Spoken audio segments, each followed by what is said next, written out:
আসসালামু আলাইকুম, সবাইকে স্বাগত জানাচ্ছি। আমি মিজানুর রহমান। প্রিয় শিক্ষার্থী, যে যেখান থেকে যুক্ত হয়েছেন লিখে জানাবেন যে ঠিকভাবে শুনতে পাচ্ছেন কিনা এবং একসাথে আমাদের শেয়ার করা স্ক্রিনটা দেখতে পাচ্ছেন কিনা। প্রিয় শিক্ষার্থী যারা যুক্ত রয়েছেন, আপনাদের পারমিশন চাই।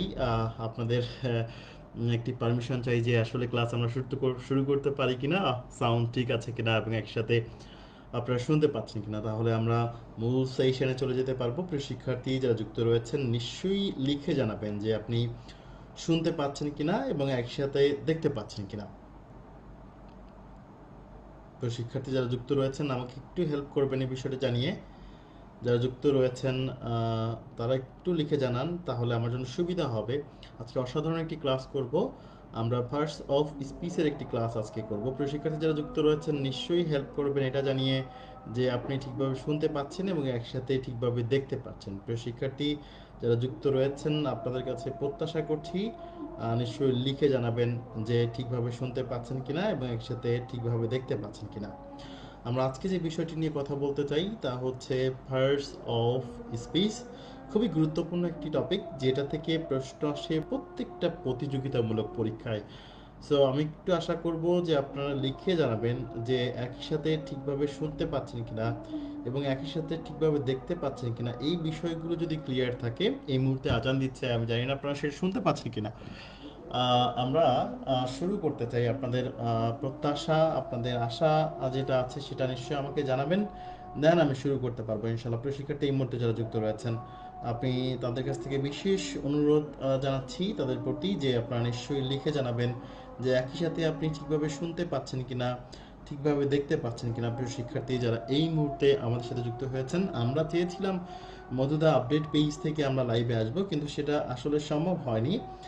কিছুটা বিলম্ব হয়েছে এজন্য। তো প্রিয় শিক্ষার্থী যারা যুক্ত রয়েছেন নিশ্চয়ই আপনাদের একটু কনফার্মেশন শুরুতে নিয়ে নিতে চাই। সাউন্ড ঠিক থাকলে, স্ক্রিন ঠিকভাবে দেখা গেলে আমরা আর দেরি করব না, ইনশাল্লাহ আমরা শুরু করে দেব। প্রিয় শিক্ষার্থী, আমি আপনাদের কমেন্টের জন্য আমি অধীর আগ্রহে বসে আছি যে আসলে আপনারা ঠিকভাবে শুনতে পাচ্ছেন কিনা। আমরা হয়তো মধুদা আপডেট পেজ থেকে গেলে খুব সুবিধা হইতো আপনাদের, কিন্তু আমরা আজকে পাঠশালা পেজ থেকে চলে আসলাম আপনাদের সাথে, কারণ আমরা এই পাঠশালা পেজ নিয়ে অনেক পরিকল্পনা রেখেছি আপনাদের জন্য আর কি। অলরেডি আপনারা মধুদা অ্যাপে পরীক্ষা দিচ্ছেন, মধুদা প্রকাশনীর বই পড়ছেন, মধুদা পাঠশালা থেকে নিয়মিত ক্লাস পাবেন এবং চাকরি সংক্রান্ত শত আপডেট যত আছে তা তো মধুদা আপডেট পেজ থেকেই পাচ্ছেন ইনশাল্লাহ। তো প্রিয় শিক্ষার্থী যারা যুক্ত রয়েছেন, এই মুহূর্তে যুক্ত হয়ে গিয়েছেন, তারা নিশ্চয়ই লিখে জানাবেন যে একই সাথে আপনি ঠিকভাবে শুনতে পাচ্ছেন কিনা এবং ঠিকভাবে দেখতে পাচ্ছেন কিনা, এই বিষয়টি একটু জানাবেন। দেন আমরা আমাদের মূল সেশন শুরু করব। প্রিয় শিক্ষার্থী এই মুহূর্তে যারা যুক্ত রয়েছেন নিশ্চয়ই হেল্প করবেন আমাকে এটা জানিয়ে যে আপনি ঠিকভাবে শুনতে পাচ্ছেন কিনা, আমার লাইফটা আসলে কেটে গেছে কিনা এই মুহূর্তে।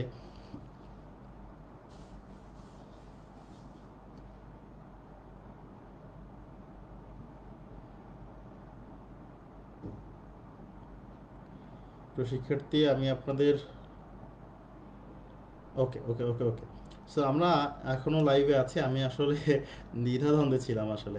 আমরা অলরেডি পেয়েছি শিবহামকে পেয়েছি, তিনি কুড়িগ্রাম থেকে দেখছেন, লিখেছেন। ধন্যবাদ জানাচ্ছি, তার কারণে আমরা শুনতে পাচ্ছি ডেফিনেটলি।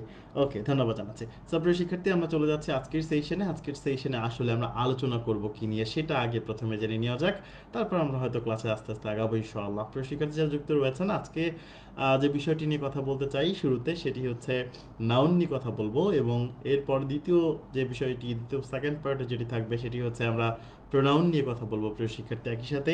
সো এই মুহূর্তে যারা যুক্ত রয়েছেন নিশ্চয়ই খুব মনোযোগের সাথে ক্লাসটি করবেন, এবং আপনাদের যাদের নাউন প্রোনাউন ক্লাস বিভিন্ন সময়ে আমার ক্লাসগুলো করেছেন তাদের আর সমস্যা নেই। সো তারা চাইলে প্রশ্নগুলোর উত্তর দিতে পারেন। আর এবং যারা নতুন জয়েন করেছেন তারা চেষ্টা করবেন খুব মনোযোগের সহিত ক্লাসটি করার। নাউনের যে জায়গা থেকে প্রশ্নগুলো আসে এবং যত সহজে শেখা যায় সেসব বিষয় নিয়ে আলোচনা করবো ইনশাল্লাহ। সো নাউন যে নাম এটা বলে সময় নষ্ট করা ঠিক হবে না, কারণ এই বয়সে এসে নাউন নাম এটা জানি না, এটা হতে পারে না। সো এটা নিয়ে আমরা সময় নষ্ট করছি না। আমরা একটা সংজ্ঞা দেখে নিতে চাই, সেটি হচ্ছে সেটি হচ্ছে নাউনের একটি সংজ্ঞা। A noun is a naming word. Noun হচ্ছে একটি নাম। It can name a person, এটা কোনো ব্যক্তির নাম, প্লেস, অ্যানিমাল, থিং এর নাম হতে পারে। যেমন এখানে আমরা আদম দেখতে পাচ্ছি, লন্ডন দেখতে পাচ্ছি, স্কুল দেখতে পাচ্ছি, এগুলো নাম। সো যেগুলো নাম সেটাই নাউন। এটা সময় নষ্ট প্রশ্ন। তো আমরা একদম শুরুতে চলে যাব, function and position of noun থেকে পড়া শুরু করব। শুরুতে আমরা যেটা পড়বো সেটা হচ্ছে ফাংশন অ্যান্ড পজিশন দেখে আমরা আসলে কিভাবে নাউনকে আইডেন্টিফাই করব সেটা শুরুতে শিখবো। দেন আমরা সামনের দিকে যাব। আমরা যে কোনো পরীক্ষায় দেখতে পাই ফাংশন দেখে কিন্তু নাউনের প্রশ্ন আসে। সো সেটা আমরা শিখে ফেলবো। প্রিয় শিক্ষার্থী, খেয়াল করবেন, একদম শুরু থেকে মনোযোগ দিয়ে শোনার চেষ্টা করবেন। আপনারা শুনতে অসুবিধা হলে, দেখতে অসুবিধা হলে সাথে সাথে আমাকে ইনফর্ম করবেন, পেজে মেসেজ দিবেন। শিক্ষার্থী, শুরুতে আমরা যেটা দেখতে চাই সেটা হচ্ছে ফাংশন। Function of noun. নাউনের কাজটা আসলে কি, নাউন আসলে কই কই বসে সেটা দেখার চেষ্টা করব। মনে রাখবেন, খুবই ইম্পর্টেন্ট একটা থিংস, যে সাবজেক্ট এবং অবজেক্ট হিসেবে নাউন বসে। সাবজেক্ট এবং অবজেক্ট, যেহেতু আমরা আজকে প্রোনাউনটাও পড়বো, সো একসাথে লিখে ফেলতে পারি, সাবজেক্ট এবং অবজেক্ট হিসেবে নাউন এবং প্রোনাউন বসে। সাবজেক্ট এবং অবজেক্ট হিসেবে নাউন অথবা প্রোনাউন বসে। এখন প্রোনাউনগুলো কিন্তু আমরা সবাই চিনি, সো ওইটা নিয়ে আমাদের সমস্যা হয় না। সো প্রোনাউনগুলো বাদে যেগুলো আসলে থাকে সবই আসলে নাউন। শিক্ষার্থী, যেমন আমরা যদি বলি he he drinks he drinks water. এখন আমরা এটা কিন্তু জানি যে কি বা কাকে দ্বারা যদি আপনি ভার্বকে প্রশ্ন করেন তাহলে যেটা পান সেটি হচ্ছে অবজেক্ট। কি বা কাকে দ্বারা ভার্বকে প্রশ্ন করলে যেটা পাওয়া যায় সেটাকে আমরা বলে থাকি অবজেক্ট। এই অবজেক্ট হিসেবে অটার বসেছে, তাহলে অবজেক্ট হিসেবে যেহেতু অটার শব্দটি বসেছে তাহলে এটা ডেফিনেটলি নাউন, কারণ অটার নামে কোনো প্রোনাউন নেই। প্রিয় শিক্ষার্থী, প্রিয় শিক্ষার্থী, আমরা আরো একটি উদাহরণ দেখতে চাই। আমরা এক্সাম্পল 1 লিখতে পারি এটাকে, এক্সাম্পল 1। আমরা এক্সাম্পল 2টাও দেখতে চাই। প্রিয় শিক্ষার্থী, নিশ্চয়ই মনোযোগ দিয়ে শুনবেন এবং বোঝার চেষ্টা করবেন। খেয়াল করবেন, এক্সাম্পল 2তে আমরা যেটি দেখছি, আমরা যদি লিখি honesty is the best policy. Honesty is the best policy, is the best policy, best policy, policy. প্রিয় শিক্ষার্থী, এখানে যদি খেয়াল করি, এই যে ইজ যে ভার্বটি রয়েছে, এই ভার্বটির সাবজেক্টের দিকে খেয়াল করবেন, অনেস্টি রয়েছে, দিস ইজ আ সাবজেক্ট। এবং আমরা কি বললাম, সাবজেক্ট এবং অবজেক্ট হিসেবে সবসময় কি বসে, নাউন বা প্রোনাউন বসে। অনেস্টি নিশ্চয়ই কোনো প্রোনাউন নয়। যেহেতু অনেস্টি কোনো প্রোনাউন নয়, তাহলে এটা ডেফিনেটলি নাউন। তাহলে আমরা ফাংশন থেকে একটা জিনিস শিখলাম, যে ফাংশন অফ নাউন আমরা কি বুঝলাম, সাবজেক্ট এবং অবজেক্ট পজিশনে যার অবস্থান থাকে সে হয় নাউন হবে, না হলে প্রোনাউন হবে। অন্য কোনো পার্টস অফ স্পিচ সাবজেক্ট বা অবজেক্ট হতে পারবে না। প্রিয় শিক্ষার্থী, আমরা একটু সামনের দিকে যেতে চাই। অন্য কোনো পার্টস অফ স্পিচ যদি সাধারণত সাবজেক্ট হিসেবে বসেও, তাও কিন্তু নাউনের মতোই কাজ করে, নাউনের কাজ করে। পজিশন দেখে আমরা নাউন চিনবো, তবে তার আগে আমাদের কিছু জিজ্ঞাসা রয়েছে, কিছু শেখার রয়েছে, সেটা আমরা শিখবো। আমরা 1 নম্বর যে প্রশ্নটি দেখতে পাচ্ছি সেই প্রশ্নটি একটু সলভ করার চেষ্টা করব। এখানে লেখা রয়েছে পেশেন্স ইজ দ্য ভার্সু, ধৈর্য মহৎ গুণ। আমরা যদি এখানে খেয়াল করি, হিয়ার দ্য ওয়ার্ড পেশেন্স, এখানে যে পেশেন্স শব্দটি রয়েছে এটি কোন পার্টস অফ স্পিচ সেটি জানতে চাওয়া হয়েছে। আপনি যদি ইজের দিকে তাকান প্রিয় শিক্ষার্থী, ইটস ভার্ব, এটা একটা ভার্ব, রাইট? এখন ভার্বের আগে কি থাকে ভাই, ভার্বের আগে সাবজেক্ট থাকে। সো ভার্বের আগে যদি সাবজেক্ট থাকে, আমরা কি জানি সাবজেক্ট হিসেবে নাউন বা প্রোনাউন বসে। সাবজেক্ট হিসেবে নাউন বা প্রোনাউন বসে। তাহলে সাবজেক্ট হিসেবে যেহেতু নাউন বা প্রোনাউন বসে, তাহলে এই পেশেন্সটা সাবজেক্ট, এই পেশেন্স নামে তো কোনো না প্রোনাউন নেই, তাহলে এটা অবশ্যই নাউন। আমরা এখানে আরেকটা জিনিস শিখে ফেলবো, সেটা হচ্ছে সাফিক্স দেখে নাউন চেনার উপায়। সেটা একটু নিচের দিকে যেয়ে শিখি। আপাতত আমরা এই দুইটা প্রশ্ন সলভ করি। প্রিয় শিক্ষার্থী, যারা প্রশ্নের উত্তর দিতে সক্ষমতা, দেওয়ার সক্ষমতা যাদের রয়েছে, তারা চেষ্টা করবেন 2 নম্বর যে প্রশ্নটি রয়েছে। আপনারা দেখতে পাচ্ছেন যে লেখা রয়েছে nursing is a job, choose the parts of speech of underline word. এই যে আন্ডারলাইন করা ওয়ার্ডটা রয়েছে এটি কোন পার্টস অফ স্পিচ হবে। খেয়াল করবেন, এইখানে যদি আমরা খেয়াল করি ডিটারমিনার, অনেকেই ডিটারমিনার চেনেন না। আসলে আমরা একটু ডিটারমিনারটা চেনার চেষ্টা করি। ডিটারমিনার বা ডিটারমাইনার, ডিটারমিনার। ডিটারমিনারের মধ্যে কি কি পড়ে আসলে? ডিটারমিনারের মধ্যে 1 নম্বরে যেটা পড়ে সেটা হচ্ছে আর্টিকেল। আপনারা সবাই জানেন যে আর্টিকেল হিসেবে এ অ্যান্ড কে ব্যবহার করি, দি কে ব্যবহার করি। এরপর 2 নম্বরে বি নাম্বার যেটা আছে সেটা হচ্ছে নাম্বার। আপনারা জানেন যে নাম্বার হিসেবে আমরা কাদেরকে ব্যবহার করি, যেমন 1, 2, 3, 4, এই এক ধরনের নাম্বার আছে। আবার আরেক ধরনের নাম্বার আছে first, second, third, first, second, third, এই আরেক ধরনের নাম্বার আছে। এরপরে যদি আমরা খেয়াল করি নাম্বারের পরে যেটি পাই সেটি হচ্ছে ডিমনস্ট্রেটিভ ডিমনস্ট্রেটিভ ডিমনস্ট্রেটিভ ডিমনস্ট্রেটিভ কি বলে অ্যাজেক্টিভ। ডিমনস্ট্রেটিভ অ্যাজেক্টিভ হিসেবে আমরা সাধারণত ব্যবহার করি দিস, এর সাথে থাকে দ্যাট, সাথে আমরা নিয়ে আসি দিস এবং দোজ, এগুলোকে আমরা ডিমনস্ট্রেটিভ অ্যাজেক্টিভ হিসেবে ব্যবহার করি।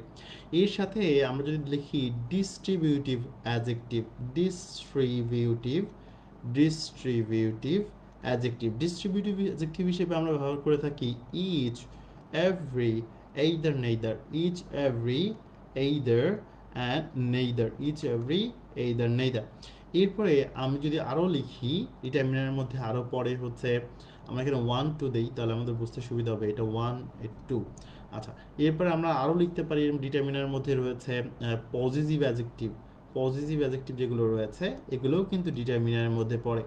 যেমন আমরা বলতে পারি মাই, আমরা বলতে পারি হিজ, আমরা বলতে পারি হার, আমরা বলতে পারি ইয়োর, সাথে রয়েছে দেয়ার, রয়েছে ইটস, এগুলো কিন্তু সবই possessive adjective. And the last one সেটি হচ্ছে কোয়ান্টিফায়ার। কোয়ান্টিফায়ার কোয়ান্টিফায়ার কোয়ান্টিফায়ারের মধ্যে কি কি আছে?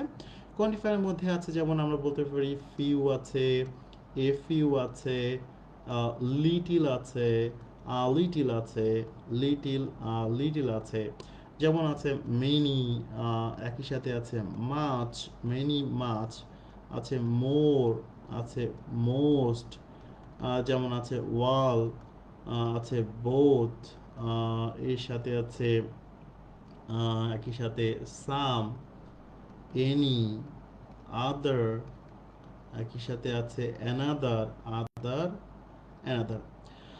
এই যে গুলো বললাম আরও আছে, আরও অনেকগুলো ডিটারমিনার কোয়ান্টিফায়ার আছে। এই সবগুলোকে একত্রে আমরা ডিটারমিনার বলি। এই সবগুলোকে একত্রে আমরা কি বলি? ডিটারমিনার। এবার আমরা যে বিষয়টি শিখব সেটি হচ্ছে ডিটারমিনার বা প্রিপোজিশন। এই যে আমরা ডিটারমিনারগুলো চিনলাম, এই ডিটারমিনার বা প্রিপোজিশনের পরে, ডিটারমিনার বা প্রিপোজিশন এর পরে যদি একটি মাত্র শব্দ থাকে, কি বললাম? এরপরে যদি একটি শব্দ থাকে, একটি শব্দ, ঠিক আছে, তাহলে সেটা কিন্তু নাউন হবে। কিন্তু ডিটারমিনার বা প্রিপোজিশনের পরে যদি দুটি শব্দ থাকে তাহলে প্রথমটা হবে অ্যাডজেক্টিভ আর পরেরটা হবে নাউন। প্রিয় শিক্ষার্থী, আমরা যদি একটা উদাহরণের মাধ্যমে দেখার চেষ্টা করি, এখানে আমরা যদি দেখি এ, এটি কিন্তু একটা ডিটারমিনার এবং এরপরে একটি মাত্র শব্দ আছে সেটি হচ্ছে জব, তাহলে সেটি কিন্তু একটি নাউন হবে। অসাধারণ একটি রুলস শিখলাম, যারা আগে কখনো শেখেনি তাদের কাছে অনেক ভালো লাগার কথা। যারা নতুন করে আগেই থেকে জানেন তাদের কাছে বিষয়টা হয়তো খুবই সিলি বা ইজি মনে হওয়ার কথা। সো প্রিয় শিক্ষার্থী, খেয়াল করবেন, আমরা যদি এই প্রশ্নটা দেখি, এই প্রশ্নটার দিকে তাকালেও আপনি দেখতে পাবেন এখানে এ আছে। এই যে এটা আছে, এটি কিন্তু একটি ডিটারমিনার। তাহলে এটি যদি হয় একটি ডিটারমিনার, আমার ডিটারমিনার পরে কয়টি শব্দ আছে? একটি মাত্র শব্দ আছে, তাহলে সেটিকে আমরা অবশ্যই নাউন বলবো। কিন্তু এর আগে যদি কেউ আমাকে জিজ্ঞাসা করতো যে ওয়াইলটা কি, তাহলে আমি হয়তো বলে দিতাম যে এটা একটা কনজাংশন, আমি হয়তো এটা বলে দিতাম যে এটা একটা কানেক্টর, এভাবে বলতাম, রাইট? সো প্রিয় শিক্ষার্থী, আমরা ডেফিনেটলি উত্তর হিসেবে নিচ্ছি নাউনকে, and the right answer will be option D, that is noun. প্রিয় শিক্ষার্থী, আমরা 3 নাম্বার প্রশ্নে চলে যেতে চাই। এই প্রশ্নটিও নিশ্চয়ই আপনারা খেয়াল করবেন। 4 নম্বর যে প্রশ্নটি রয়েছে, লেখা রয়েছে she opted for the humanities. এখানে হিউম্যানিটিস শব্দটি কি সেটা জানতে চাওয়া হচ্ছে। হিয়ার হিউম্যানিটিস ইজ, এখানে হিউম্যানিটিসটা কি হবে? আমরা যদি খেয়াল করি, এইখানে যদি খেয়াল করি, দিটা একটি ডিটারমিনার এবং ডিটারমিনারের পরে আপনি দেখতে পাচ্ছেন একটি মাত্র শব্দই আছে। যেহেতু ডিটারমিনার পরে একটি মাত্র শব্দ আছে, তাহলে তাকে আপনি বাধ্য হয়েই কি বলছেন? নাউন বলছেন। So the right answer will be option A, that is noun. প্রিয় শিক্ষার্থী, আমরা 5 নাম্বার প্রশ্নে চলে যেতে চাই। প্রিয় শিক্ষার্থী, আমরা যদি 5 নাম্বার প্রশ্নের দিকে তাকাই, আমাদের এখানে আন্ডারলাইনটা হবে ভিলেজের নিচে। এখন আমরা যদি খেয়াল করি, মাই, এটি কিন্তু একটি পসেসিভ অ্যাডজেক্টিভ। এটিকে আমরা কি বলি? আই, মি, মাই। মাইটা হচ্ছে একটি পসেসিভ অ্যাডজেক্টিভ, আর পসেসিভ অ্যাডজেক্টিভ মানে তাকে আমরা কি বলি? ডিটারমিনার বলি। এবার খেয়াল করেন, ডিটারমিনারের পরে কয়টি শব্দ আছে? একটি মাত্র শব্দ আছে। ডিটারমিনারের পরে একটি মাত্র শব্দ আছে, তাহলে সেই যে শব্দটি আছে সেটি অবশ্যই অবশ্যই নাউন হবে। সেটি অবশ্যই অবশ্যই কি হবে? নাউন হবে। প্রিয় শিক্ষার্থী, আমরা যদি আরেকটু সামনের দিকে যাই, প্রিয় শিক্ষার্থী খেয়াল করবেন, আমরা যদি 6 নাম্বার প্রশ্নটি একটু মনোযোগ দিয়ে দেখার চেষ্টা করি, লেখা রয়েছে this, is the third instalment. আপনি এইখান থেকে চিন্তা করেন, ইনস্টলমেন্টের নিচে আন্ডারলাইন হবে, আমি আন্ডারলাইন করতে ভুলে গেছি, এই জন্য দুঃখ প্রকাশ করছি প্রিয় শিক্ষার্থী। খেয়াল করবেন লেখা রয়েছে দি, এটি কিন্তু একটি ডিটারমিনার প্রিয় শিক্ষার্থী। এই ডিটারমিনার পরে কটি শব্দ আছে? এক, দুই, দুটি শব্দ আছে। তাহলে প্রথমে যে শব্দটি আছে থার্ড, এটিকে আপনি বলবেন অ্যাডজেক্টিভ। আর পরবর্তীতে যে শব্দটি আছে ইনস্টলমেন্ট, এটিকে আপনি বলবেন নাউন। অনেকে বলবে স্যার থার্ড না, একটু আগে আমরা বললাম এটি একটি নাম্বার, আর নাম্বার তো স্যার ডিটারমিনার কাজ করে। তো ডিটারমিনারই আসলে অ্যাডজেক্টিভ। ডিটারমিনার আসলে কিসের কাজ করে? অ্যাডজেক্টিভের কাজ করে। কথাটি মাথায় রাখবো, ডিটারমিনার এক ধরনের অ্যাডজেক্টিভ, ডিটারমিনার এক ধরনের অ্যাডজেক্টিভ, ডিটারমিনার এক ধরনের adjective. So the right answer will be option B, that is noun. প্রিয় শিক্ষার্থী, আমরা 7 নম্বর প্রশ্নে চলে যেতে চাই। এই প্রশ্নটি মনোযোগ দিয়ে দেখার চেষ্টা করবেন। একটু বড় প্রশ্ন কিন্তু সহজ।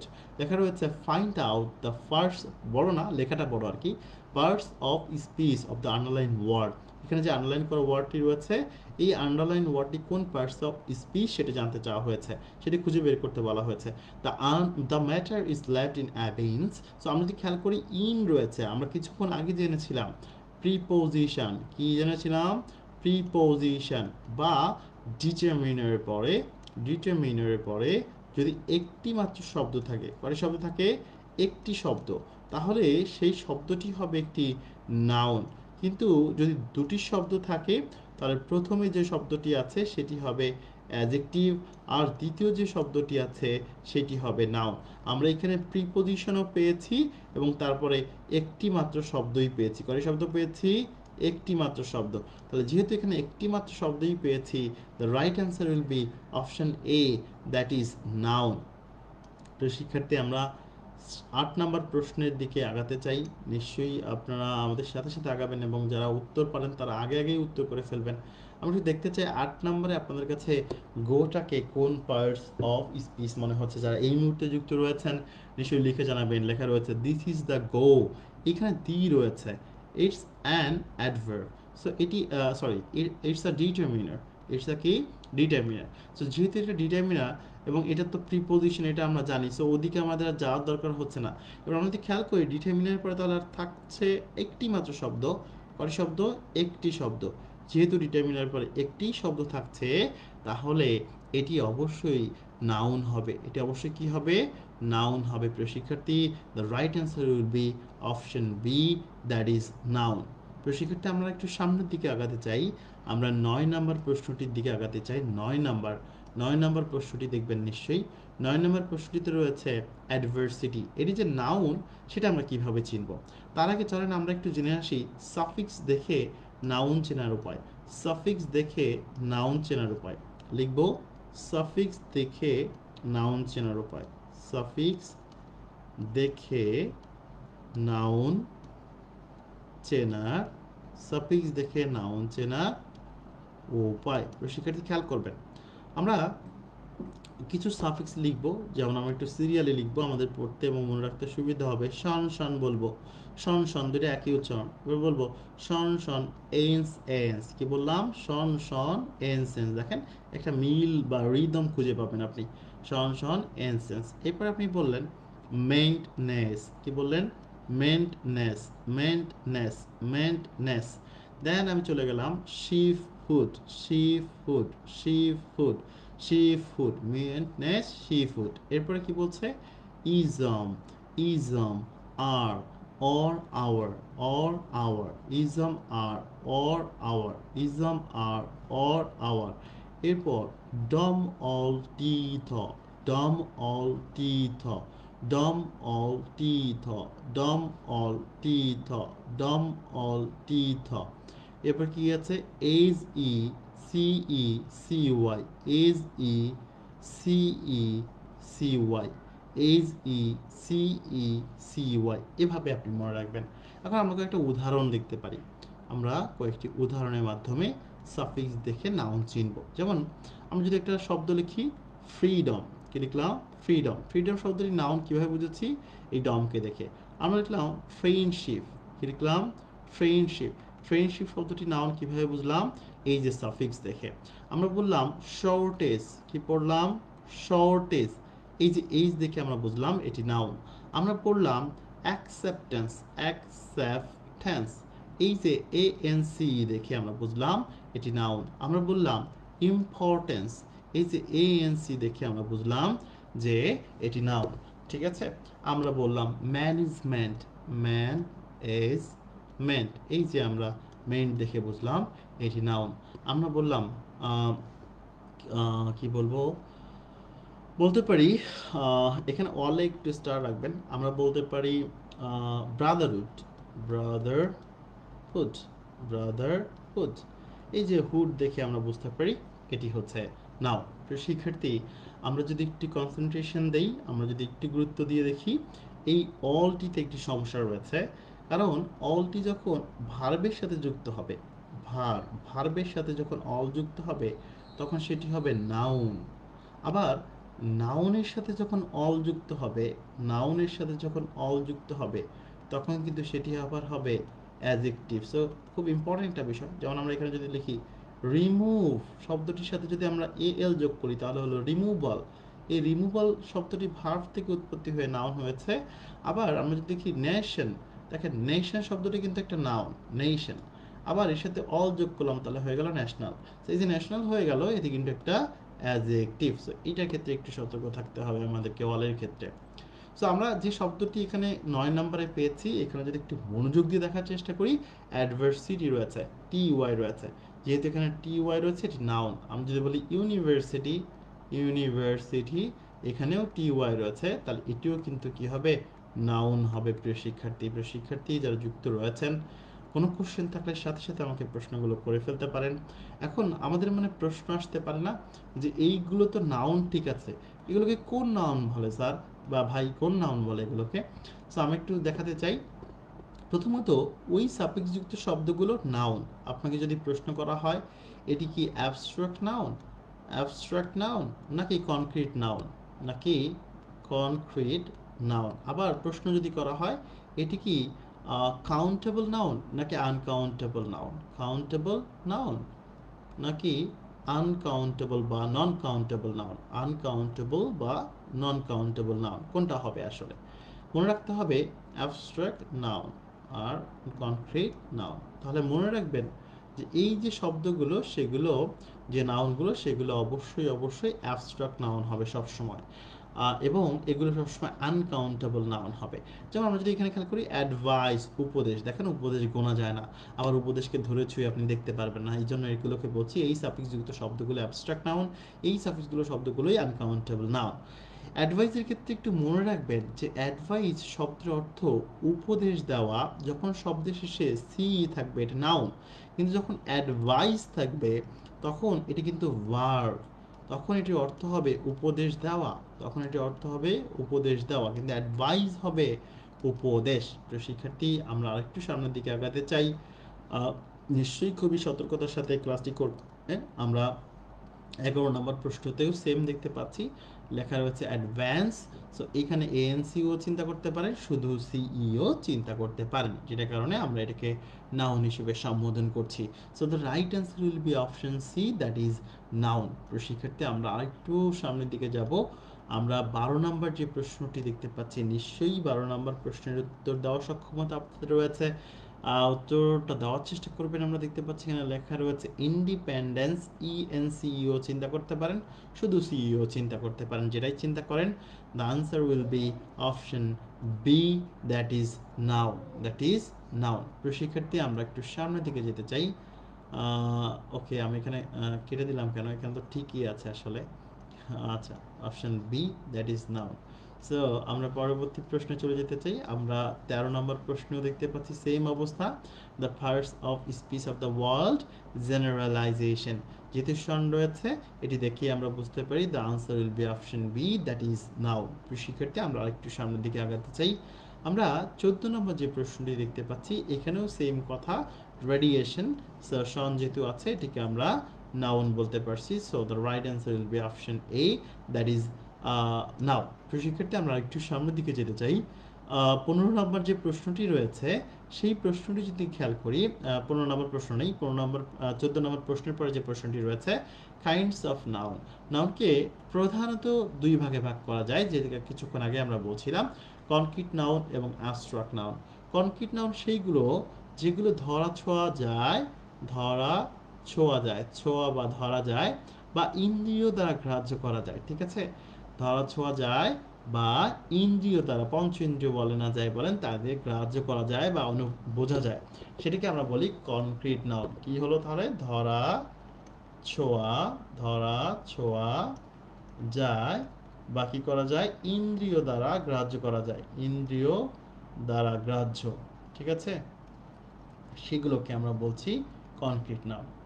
আর যেগুলো আপনি ধরা ছুঁয়ে দেখতে পারেন না, ধরা ছোঁয়া যায় না, ধরা ছোঁয়া যায় না বা ইন্দ্রিয় দ্বারা গ্রাহ্য নয়, ইন্দ্রিয় গ্রাহ্য নয়, গ্রাহ্য নয়, সেটাকে আমরা বলি অ্যাবস্ট্রাক্ট নাউন। অ্যাবস্ট্রাক্টের ক্ষেত্রে একটা জিনিস খুব মনে রাখতে হবে, সেটি গুরুত্বপূর্ণ, যে এটা সবসময় সিঙ্গুলার। অ্যাবস্ট্রাক্ট নাউনগুলো সবসময় কি? সিঙ্গুলার। ওকে, আচ্ছা। কনক্রিট নাউনকে আমরা আরও 4টা ভাগে ভাগ করি, 4 ভাগে, 4 প্রকার। কনক্রিট নাউন কয় প্রকার? 4 প্রকার। সেটা নিয়ে আমরা কথাবার্তা বলতে চাই প্রিয় শিক্ষার্থী। আমরা কনক্রিট নাউনটা একটু দেখতে চাই। প্রথমে যেটি নিয়ে কথা বলতে চাই, নাম্বার 1, সেটি হচ্ছে proper noun. Proper noun, proper নাউনটা খুব সহজে মনে রাখা যায়। এটি হচ্ছে একক বা নির্দিষ্ট একটি নাম, একক বা নির্দিষ্ট নাম, একক বা নির্দিষ্ট নাম। এরপরে যেটি গুরুত্বপূর্ণ সেটি হচ্ছে এটি ক্যাপিটাল লেটারে লেখা হয়, ক্যাপিটাল লেটার এ লেখা হয়, ক্যাপিটাল লেটারে লেখা হয়। এরপরে যেটা গুরুত্বপূর্ণ সেটা হচ্ছে এটি সবসময় সিঙ্গুলার, এটি সবসময় কি? সিঙ্গুলার। 2 নম্বর যে বিষয়টি আমরা পড়তে চাই সেটি হচ্ছে কমন নাউন। কি পড়তে চাই? Common noun. কমন নাউন কিভাবে আসলে আমরা চিনব? কমন নাউনগুলোটা হচ্ছে এটি এক জাতীয় নাম, এক জাতীয় নাম, একই ধরনের নাম, ওই নাম দিয়ে সবাইকে বোঝাবে, এক জাতীয় নাম। এবং কমন নাউনের বিশেষত্ব হচ্ছে এ একই সাথে সিঙ্গুলার এবং এর প্লুরাল ফর্ম থাকবে, এর সবসময় দুটি ফর্ম থাকবে। অ্যাজ ফর এক্সাম্পল, যেমন আমরা বলতে পারি গার্ল, আবার এটার প্লুরাল ফর্ম আছে গার্লস, ঠিক আছে? আবার আমরা বলতে পারি বয়, আবার এটার প্লুরাল ফর্ম আছে বয়েজ। আমরা বলতে পারি বুক, আবার এটার প্লুরাল ফর্ম আছে বুকস। তার মানে যার সিঙ্গুলার প্লুরাল উভয় ফর্ম আছে সে কমন নাউন। 3 নম্বর যে বিষয়টি আমরা শিখব সেটি হচ্ছে কালেকটিভ নাউন। কি শিখব? Collective noun. কালেকটিভ নাউনটা খুব সহজে শেখা যায় এভাবে যে এটি দলগত বা সমষ্টিগত নাম বোঝায়। কি বোঝায়? দলগত, দলগত বা সমষ্টিগত নাম বোঝায়। সমষ্টিগত নাম, দল বা বাহিনীর নাম। যেমন আমরা বলতে পারি, আমরা উদাহরণগুলি একটু নিচের দিকে লিখতে চাই। আমরা যেমন কালেকটিভ নাউনের এক্সাম্পল বলতে পারি, কালেকটিভ এর এক্সাম্পলে বলতে পারি, কালেকটিভের এক্সাম্পলে কি কি বলতে পারি? আমরা বলতে পারি হার্ড মানে পাল বা ঝাঁক, আমরা বলতে পারি আর্মি, আমরা বলতে পারি পুলিশ, আমরা বলতে পারি আর্মি পুলিশ, আমরা বলতে পারি কি বলে এটাকে, ক্লাস, আমরা বলতে পারি জুরি, আমরা বলতে পারি অডিয়েন্স, অডিয়েন্স, আমরা বলতে পারি হচ্ছে একই সাথে জুরি, অডিয়েন্স, আমরা বলতে পারি গ্যাং, আমরা বলতে পারি কমিটি, কমিটি, আমরা বলতে পারি গ্রুপ, আমরা বলতে পারি একই সাথে টিম। তো দেখেন সব কিছু একটা দলবদ্ধ বা সংঘবদ্ধ বিষয় বোঝাচ্ছে। এন্ড দ্য লাস্ট ওয়ান সেটি হচ্ছে ম্যাটেরিয়াল নাউন। কি নাউন? Material noun. আমি এটাকে একটু মুছে দিই, তাহলে এখানে একটু লেখার জায়গা পাওয়া যাবে। ম্যাটেরিয়াল নাউন, ওকে, ম্যাটেরিয়াল নাউন 4 নম্বর যেটা সেটি হচ্ছে ম্যাটেরিয়াল নাউন। ম্যাটেরিয়াল নাউন, এটাতে আমরা অনেকে ভুল বলি, আমরা বলি যে বস্তুবাচক নাম। নো, এটি হচ্ছে উপাদানবাচক নাম। উপাদানবাচক নাম। উপাদানবাচক নাম কি? যেমন বইয়ের উপাদানটা হচ্ছে পেপার, তাহলে পেপারটা হবে ম্যাটেরিয়াল। যেমন কলমের উপাদানটা হচ্ছে প্লাস্টিক, প্লাস্টিকটা হবে ম্যাটেরিয়াল। যেমন হচ্ছে চেয়ারের উপাদান হচ্ছে কাঠ, উড, তাহলে উডটা হবে ম্যাটেরিয়াল। যেমন চায়ের উপাদান হচ্ছে মিল্ক, এটা হবে ম্যাটেরিয়াল। যেমন আমরা যদি বলি রান্নার উপাদান অয়েল, এটি ম্যাটেরিয়াল। সো যেগুলো এরকম উপাদান বোঝাবে, উপাদানবাচক নাম, সেটি সবসময় কিন্তু ম্যাটেরিয়াল হবে। মনে রাখতে হবে ম্যাটেরিয়াল নাউনটা সবসময় সিঙ্গুলার। এটা গুরুত্বপূর্ণ বিষয়, খেয়াল করেন আমি অনেক জায়গায় লিখে দিচ্ছি যে সিঙ্গুলার না প্লুরাল। যেমন কালেকটিভ নাউনও কিন্তু সবসময় সিঙ্গুলার। একটু খেয়াল করলে দেখতে পাবেন collective singular, material singular, proper singular, একমাত্র যে সিঙ্গুলার প্লুরাল উভয় সেই হচ্ছে কমন নাউন। তার মানে কমন নাউন সিঙ্গেল এবং একই সাথে বিবাহিত, মানে বিবাহিত সিঙ্গেল বলা যেতে পারে, হ্যাঁ। কিন্তু বাকিগুলো কিন্তু শুধুমাত্র সিঙ্গুলার। ওকে, আচ্ছা, ওটা কেন বললাম কিছুক্ষণ পরে আমরা সেটা নিয়ে কথাবার্তা বলবো। তার আগে আমরা একটু 15 নম্বর প্রশ্নটি দেখে নিই। 15 নম্বর প্রশ্নটি যদি আমরা খেয়াল করি, লেখা রয়েছে honesty is the best policy year the world honesty কোন পেয়ার্স অফ স্পিচ হবে। খেয়াল করেন, আমি বলেছিলাম শব্দের শেষে টি ওয়াই থাকলে সেটি কিন্তু নাউন হয়, এবং বলেছিলাম এই ধরনের নাউনকে আমরা বলে থাকি অ্যাবস্ট্রাক্ট নাউন। আর কাউন্টেবল নন কাউন্টেবলের দিক থেকে আমরা বলে থাকি নন কাউন্টেবল বা আনকাউন্টেবল নাউন। নন কাউন্টেবল বা আনকাউন্টেবল নাউন, আনকাউন্টেবল নাউন বলে থাকি, right. So the students definitely এই বিষয়টি খেয়াল করবেন। আমরা ডেফিনেটলি উত্তর হিসেবে নিচ্ছি অপশন ডি কে, উত্তর হিসেবে চুজ করছি অপশন ডি কে। শিক্ষার্থী, আমরা একটু সামনের দিকে যেতে চাই। আমরা 16 নম্বর যে প্রশ্নটি দেখতে পাচ্ছি, এই প্রশ্নটি একটু খেয়াল করবেন। রয়েছে what kind of noun is the world kindness. Kindness মানে দয়া, যা ধরে ছুঁয়ে দেখা যায় না, তার মানে এটি অ্যাবস্ট্রাক্ট নাউন। অথবা আপনি এভাবে চিন্তা করতে পারেন, শব্দের শেষে এই সাফিক্সটা রয়েছে যেটি নেস, এটি থাকলে সেটি কিন্তু নাউন হয়। এই সাফিক্সটা রয়েছে নেস, এটি থাকলে কিন্তু সেটি কি হয়, নাউন হয়। এবং মনে রাখতে হবে এই নাউনটা কিন্তু কি নাউন হয়, নন কাউন্টেবল নাউন হয়। মনে রাখতে হবে এই নাউনটা কিন্তু কি নাউন হয়, অ্যাবস্ট্রাক্ট নাউন হয়। এই বিষয়গুলো আপনাকে মনে রাখতে হবে ডিয়ার স্টুডেন্টস। তো শিক্ষার্থী খেয়াল করবেন, তাহলে উত্তরটি হবে option B, that is abstract noun. Option B, that is abstract noun. আমরা আরেকটু সামনের দিকে যেতে চাই। আমরা 17 নম্বর যে প্রশ্নটি রয়েছে সেই প্রশ্নটির উত্তর দিব নিশ্চয়ই। 17 নম্বর প্রশ্নে লেখা রয়েছে বিউটি ইজ ট্রুথ। এখানে বলা হচ্ছে বিউটি কোন পার্টস অফ স্পিচ, বিউটি কোন পার্টস অফ স্পিচ। আমরা যদি খেয়াল করি, বিউটি যে সাবজেক্টটি রয়েছে এটি ইজ ভার্বের সাবজেক্ট। সো এটি প্রথমত নাউন, আমরা সেভাবে চিন্তা করতে পারি। এরপর আমরা এইভাবে চিন্তা করতে পারি, টি ওয়াই রয়েছে, টি ওয়াই থাকলেও তো সেটি নাউন, সেভাবেও চিন্তা করতে পারি। এবং এই ধরনের নাউনকে আমি বলেছি অ্যাবস্ট্রাক্ট নাউন। কি বলেছি, অ্যাবস্ট্রাক্ট নাউন। অথবা এইগুলো নাউনকে বলা হয় নন কাউন্টেবল নাউন, এগুলোকে বলা হয় নন কাউন্টেবল নাউন। প্রিয় শিক্ষার্থী যারা যুক্ত রয়েছেন নিশ্চয়ই মনোযোগ দিয়ে ক্লাসটি করছেন। The right answer will be option B. প্রিয় শিক্ষার্থী, আমরা আরেকটু সামনের দিকে যেতে চাই। আমরা এইখানে সেই নাউনের ভাগ দেখতে পাচ্ছি। আমরা কিছুক্ষণ আগে যে ভাগটা পড়ছিলাম যে কনক্রিট নাউনটাকে কয়েক ভাগে ভাগ করা যায়। প্রপার নাউন কোনটা, যেটা একটা নাম বোঝাবে, একটা নাম, ঠিক আছে, একটাই মাত্র নাম বোঝাবে। আলহামদুলিল্লাহ, দুঃখিত প্রিয় শিক্ষার্থী, খেয়াল করবেন একটাই নাম বোঝাবে। এটিকে আমরা কোন লেটারে লিখে থাকি, ক্যাপিটাল লেটারে লিখে থাকি। এটি সবসময় সিঙ্গুলার না প্লুরাল, এটি সবসময় সিঙ্গুলার। এবার আমরা কালেকটিভ নাউন পড়েছি। কালেকটিভ নাউন কি পড়েছি, দলগত নাম, দলগত নাম। এটি সবসময় কি কি হয়, সিঙ্গুলার না প্লুরাল, এটি সবসময় সিঙ্গুলার। কিছু উদাহরণ আমরা পড়েছি কি কি ছিল, তার মধ্যে ছিল ক্লাস, ছিল গ্রুপ, ছিল টিম, ছিল জুরি, পুলিশ, পাবলিক, পাবলিক, ঠিক আছে, ক্রাউড, ক্রাউড, অডিয়েন্স। এরপর আমরা এখানে কিছু লিখে দিই। অডিয়েন্সের পরে আমরা লিখতে পারি একই সাথে কমিটি। এরপর আমরা লিখতে পারি মেজরিটি। আমরা লিখতে পারি হেয়ার্ড, আমরা লিখতে পারি হেয়ার্ড। এরপর লিখতে পারি ক্যাটল। একসাথে আমরা লিখব গ্যাং। এগুলো থেকেই সাধারণত প্রশ্ন থাকে প্রিয় শিক্ষার্থী। ওকে, গ্যাং, ওকে, একটু লেখার অসুবিধা হচ্ছিল।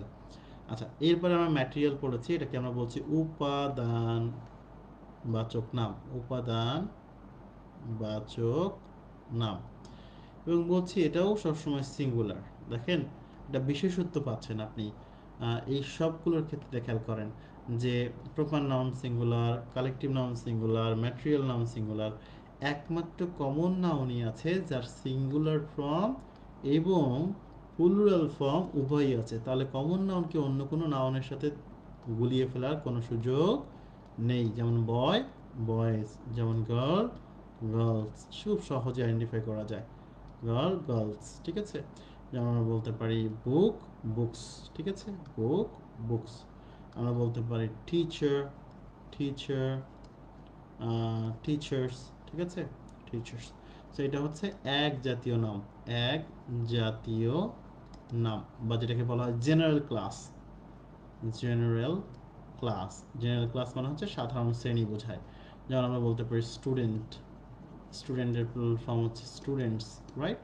আচ্ছা, সো যার সিঙ্গুলার প্লুরাল উভয় ফর্ম পাবেন সেটি হচ্ছে অবশ্যই কমন নাউন। তো সেক্ষেত্রে খেয়াল করবেন জেনারেল ক্লাস বলতে যেমন আমরা বলতে পারি শুধু মেয়েদের একটা লাইন হবে, একটা ক্লাস, একটা শ্রেণী। ছেলেদের আলাদা একটা লাইন হবে, ওটা একটা ক্লাস আর একটা শ্রেণী, হ্যাঁ? আচ্ছা, সো এই ছিল কথাবার্তা। আমরা একটু সামনের দিকে চলে যেতে চাই। প্রিয় শিক্ষার্থী, উপাদানবাচক নামের মধ্যে একটু খেয়াল করেন, এখানে একটা জিনিস মাথায় রাখবেন, যা দিয়ে বানানো হয় তা ম্যাটেরিয়াল, যা দিয়ে তৈরি তা কি ম্যাটেরিয়াল, আর যা তৈরি তা কমন, ঠিক আছে? এটা মাথায় রাখবেন। কেমন? যেমন গোল্ড আর রিং, ঠিক আছে? গোল্ডটা হবে কমন নাউন, কারণ গোল্ডটা হবে ম্যাটেরিয়াল নাউন, গোল্ডটা হবে ম্যাটেরিয়াল নাউন, কারণ গোল্ড থেকে রিং তৈরি হয়। রিংটা হবে কমন নাউন। ঠিক যেমনি হবে বুক, বুকটা কিন্তু কমন, কিন্তু আমরা যদি বলি পেপার, কাগজ, সেটা কিন্তু হবে ম্যাটেরিয়াল, ঠিক আছে? তো আমরা যেটা দিয়ে বানাই সেটা হয় ম্যাটেরিয়াল, উপাদান, আর যেটা বানাই সেটা হয় কমন। তো শিক্ষার্থী, আমরা একটু সামনের দিকে চলে যেতে চাই। আমরা একটু দেখব আমাদের 18 নম্বর প্রশ্নটিতে কি আছে। 18 নম্বর প্রশ্নের দিকে তাকালে আপনি দেখতে পাচ্ছেন যে লেখা রয়েছে ঢাকা। এটি কোন নাউন সেটি জানতে চাওয়া হয়েছে। তো ঢাকা তো একটাই সিটি, একটাই শহরের নাম। So the right answer will be option A, that is proper noun. The right answer will be option A, that is proper noun. তো সেক্ষেত্রে আমরা একটু সামনের দিকে যাব। আমরা 19 নম্বর যে প্রশ্নটি দেখতে পাচ্ছি, দেখা রয়েছে which group or words are proper noun, কোন গ্রুপ বা কোন ওয়ার্ডসগুলো প্রপার নাউনের মধ্যে আছে। যেমন ম্যান, বয়, বুকস, এগুলো কিন্তু প্রত্যেকটার প্লুরাল ফর্ম আছে। ম্যানের প্লুরাল ফর্ম মেন, বয়ের প্লুরাল ফর্ম বয়েজ, বুকের প্লুরাল ফর্ম হচ্ছে বুকস। যার প্লুরাল ফর্ম আছে সে অবশ্যই কমন নাউনের মধ্যে পড়বে, সে অবশ্যই কমন নাউন। আবার রহিম একজন ব্যক্তির নাম, বাংলাদেশ একটা দেশের নাম, ইত্তেফাক একটা পত্রিকার নাম, এই যে সবই একটা হচ্ছে, তাহলে সেটা হবে প্রপার নাউন। তাহলে উত্তরটা হবে বি। আমরা যদি দেখি মিল্ক একটা উপাদানের নাম, ওয়াটার একটা উপাদানের নাম, আয়রন লোহা একটা উপাদানের নাম, যেগুলো উপাদান সেগুলো হবে material noun, material noun, material noun. এরপর যদি আমরা খেয়াল করি, দেখা যাচ্ছে ক্যাটল গবাদি পশুর পাল, গবাদি পশুর কি পাল বা ঝাঁক। ক্লাস মানে কি শ্রেণী। আচ্ছা, এরপরে আর্মি, আর্মি মানে কি সৈন্য দল, সৈন্য দল। তো দল বা ঝাঁক পাল এগুলো বোঝালে সেটি কি হয়, collective noun, collective noun, collective noun. তো শিক্ষার্থী, আমরা একটু সামনের দিকে যেতে চাই। আমরা 20 নম্বর যে প্রশ্নটি দেখতে পাচ্ছি সেই প্রশ্নটিও মনোযোগ দিয়ে পড়ব। নিশ্চয়ই মনোযোগ দিয়ে পড়তে হবে আমাদের, আদারওয়াইজ আমরা সঠিক উত্তর দিতে পারবো না। What kind of noun is girl, গার্লটা কোন নাউন? তো গার্লের প্লুরাল ফর্ম কি গার্লস, যার প্লুরাল ফর্ম আছে সে অবশ্যই কি হবে কমন নাউন হবে। So the right answer will be option B, that is common noun. প্রিয় শিক্ষার্থী, আমরা 21 নম্বর প্রশ্নে চলে যেতে চাই। 21 নম্বর প্রশ্নে লেখা আছে the elephant has great strength, এলিফ্যান্টের অনেক বেশি শক্তি আছে আর কি। দেখেন, এলিফ্যান্ট একটা শ্রেণী, কাউ একটা শ্রেণী, গোট একটা শ্রেণী, তারপরে হচ্ছে কি বলে গোট একটা শ্রেণী, তারপরে হচ্ছে কি বলে ম্যান একটা শ্রেণী, গার্ল একটা শ্রেণী, তারপরে হচ্ছে বয় একটা শ্রেণী, তারপরে কি বলবো খ্যাট একটা শ্রেণী। প্রত্যেকটা আলাদা একটা শ্রেণী বোঝাচ্ছে, ভাগ বোঝাচ্ছে, শ্রেণী বিভাগ বোঝাচ্ছে। এলিফ্যান্ট যেমন একটা শ্রেণী, পৃথিবীর সব হাতিকে আমরা এলিফ্যান্ট বলছি, সব এলিফ্যান্টকে আমরা এলিফ্যান্ট বলছি, তাকে কখনো আমরা কাউ বলছি না। তো যেটা আলাদা ক্লাস, আলাদা শ্রেণী, সেটা সবসময় কি হবে কমন নাউন হবে, সেটা সবসময় কি হবে কমন নাউন হবে। আমরা 22 নম্বর যে প্রশ্নটি দেখতে পাচ্ছি রয়েছে আওয়ার টিম। টিম মানে কি একটা দল, একটা দলগত প্রচেষ্টাকেই আমরা তো টিম ওয়ার্ক বলি বা টিম বলি। সো দল যেহেতু, বাহিনী যেহেতু, সমষ্টি যেহেতু, সমষ্টি বাহিনী বা দল বোঝালে সেটি কিন্তু option B, that is collective noun হয়। তো শিক্ষার্থী, আমরা 23 নম্বর যে প্রশ্নটি দেখতে পাচ্ছি, নিশ্চয়ই এই প্রশ্নটির উত্তর দেওয়ার চেষ্টা করবেন। দেখা যাচ্ছে which is not the collective noun, নিচে কোনটি কালেকটিভ নাউন নয়। তো কালেকটিভ নাউন নয় কোনটি আমরা একটু দেখি। সিটি এর প্লুরাল ফর্ম আছে সিটিস। এই প্রথমেই পেয়ে গেলাম মনে হয়। সিটি এর প্লুরাল ফর্ম আছে সিটিস, যার প্লুরাল ফর্ম আছে সে অবশ্যই কিন্তু কমন নাউন। আমাদের কাছে জিজ্ঞাসা করছে কোনটি কালেকটিভ নাউন নয়, তখন এটা উত্তর। তাহলে বাকিগুলো আমরা দেখি, পুলিশ এটি একটি কালেকটিভ নাউন। এরপরে যদি আমরা দেখি অডিয়েন্স, জনশ্রোতা বা শ্রোতা যাই বলি না কেন, সেটিও কিন্তু কালেকটিভ নাউন। এবার আমরা দেখতে পাচ্ছি ক্যাটেল, পশুর পাল বা ঝাঁক, এটাও কিন্তু কালেকটিভ নাউন, এটাও কিন্তু কালেকটিভ নাউন, কালেকটিভ নাউন। তো সেক্ষেত্রে এই হচ্ছে কথাবার্তা ছিল। আমরা একটু সামনের দিকে চলে যেতে চাই। আমরা এই প্রশ্নটি দেখব। এই প্রশ্নটি জানাতে চাওয়া হয়েছে কোনটি ম্যাটেরিয়াল নাউন। কোনটি ম্যাটেরিয়াল নাউন ভাই? বুকটা কমন নাউন, বুকটা কমন নাউন। পেপারটা হচ্ছে ম্যাটেরিয়াল নাউন। কিভাবে বুঝলাম ম্যাটেরিয়াল নাউন? কিভাবে বুঝলাম বুক? কারণ বুকের প্লুরাল ফর্ম হচ্ছে বুকস, তাহলে এটা কমন নাউন। রিভারের প্লুরাল ফর্ম হচ্ছে rivers, many rivers in Bangladesh, সেটারও প্লুরাল ফর্ম আছে, তাহলে এটিও হবে কমন নাউন, এটিও হবে কমন নাউন। রিং এর প্লুরাল ফর্ম হচ্ছে রিংস, রিং এর প্লুরাল ফর্ম হচ্ছে রিংস, এটিও প্লুরাল ফর্ম আছে।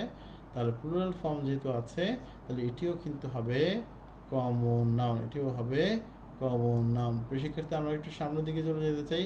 আমরা 25 নম্বর যে প্রশ্নটি দেখতে পাচ্ছি, খুব মনোযোগ সহকারে নিশ্চয়ই দেখবেন। 25 নম্বর প্রশ্নে লেখা রয়েছে paper, water, iron, gold, milk, প্রত্যেকটাই কিন্তু এলিমেন্ট। প্রত্যেকটাই কি? এলিমেন্ট। এলিমেন্ট মানে কি? উপাদান। আর উপাদান যেহেতু বোঝাচ্ছে, তাহলে সেটা অবশ্যই অবশ্যই ম্যাটেরিয়াল নাউন ছাড়া অন্য কোনো নাউন হওয়ার কোনো সুযোগ নেই। তো শিক্ষার্থী আমরা চলে যেতে চাই পরবর্তী প্রশ্নে। পরবর্তী প্রশ্ন আর নেই। এখন আমরা নাউনকে আরও দুই ভাগে ভাগ করব।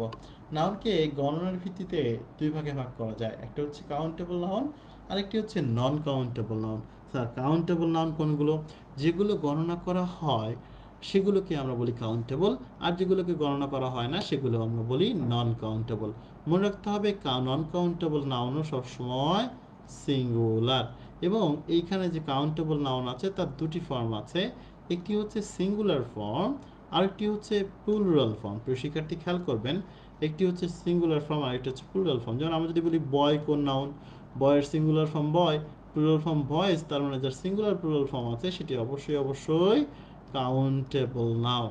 কিন্তু আমরা যদি বলি ইম্পর্টেন্স, ইম্পর্টেন্স, ইম্পর্টেন্সের কোনো সিঙ্গুলার প্লুরাল ফর্ম নেই, সো এটি হবে একটি নন কাউন্টেবল নাউন এবং এটি অবশ্যই অবশ্যই সিঙ্গুলার, এটি অবশ্যই অবশ্যই কি?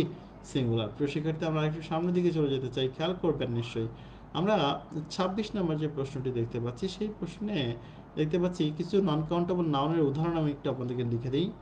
নন কাউন্টেবল যা বারবার পরীক্ষায় আসে সেগুলো একটু খেয়াল করবেন। যেমন আছে ফুড, ফুড আছে, টাইম আছে, মানি আছে, information, information, music, homework, sand, তারপরে হচ্ছে homework, information, furniture, furniture, work. আমি কিছু উপরে লিখি। এরপর হচ্ছে অ্যাডভার্টাইজিং, অ্যাডভার্টাইজিং, দেন হচ্ছে এই তো এগুলোই মোটামুটি নন কাউন্টেবল নাউন। কাউন্টেবল নাউনের মধ্যে কিছু আছে যেগুলো খুব কনফিউজিং, যেমন আমরা ড্রিমকে কাউন্টেবল না নন কাউন্টেবল বুঝতে পারি না, ড্রিম কাউন্টেবল। যেমন আমরা থটকে কাউন্টেবল না নন কাউন্টেবল বুঝতে পারি না, থটও কাউন্টেবল। অ্যাডভার্টাইজিং নন কাউন্টেবল হলেও অ্যাডভার্টাইজমেন্ট এটা কিন্তু আবার কাউন্টেবল।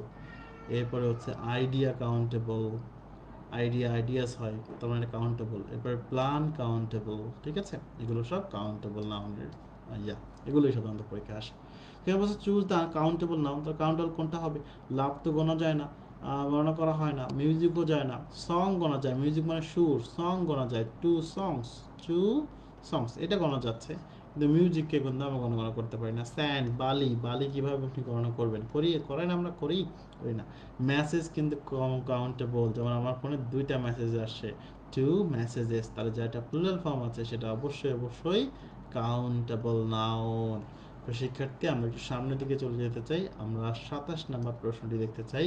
27 নম্বর প্রশ্নে লেখা রয়েছে which of the following is an uncountable noun, নিচের কোনটি আনকাউন্টেবল নাউন। দেখেন পেনটা কিন্তু countable noun, shirt countable noun, book countable noun, কিন্তু এটাকে আমরা উদাহরণের মধ্যে লিখেছিলাম ফুড কিন্তু নন কাউন্টেবল নাউন। প্রিয় শিক্ষার্থী, আমরা চলে যেতে চাই 28 নম্বর প্রশ্নে। 28 নম্বর প্রশ্নে বলা হচ্ছে হুইচ ইজ কম্পাউন্ড নাউন, দুটি শব্দ মিলে একটি অর্থ প্রকাশ করলে, দুটি শব্দ মিলে একটি নাউন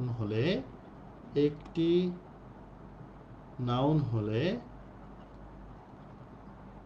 তা কম্পাউন্ড নাউন।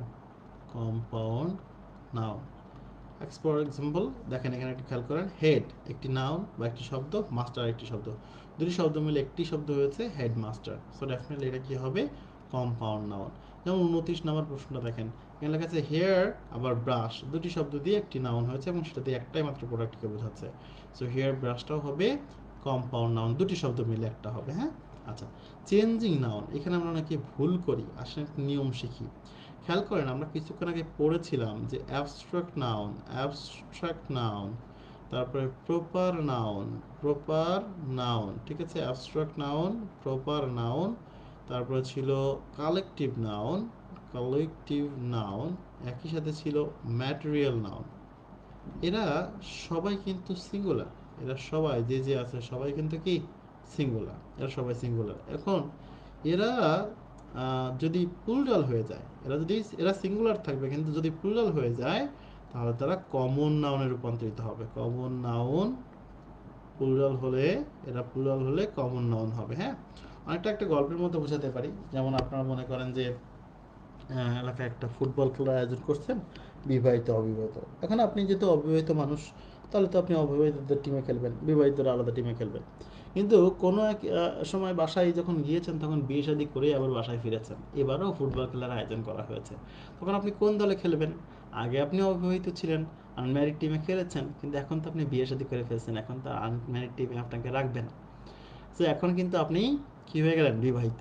সো অনেকটা ওরকম abstract noun, proper noun, collective noun, material noun, এরা কিন্তু সবাই সিঙ্গেল, বিয়ে শাদী করে নাই। কিন্তু এরা যদি বিয়ে শাদী করে ফেলে, সিঙ্গেল না থাকে, তার মানে তারা যদি বিয়ে করে সিঙ্গেল না থাকে এবং প্লুরাল হয়ে যায় এক কথায়, তাহলে তারা কিন্তু কোন নাউনে রূপান্তরিত হবে, কমন নাউনে রূপান্তরিত হবে। কোন নাউনে রূপান্তরিত হবে, কমন নাউনে রূপান্তরিত হবে।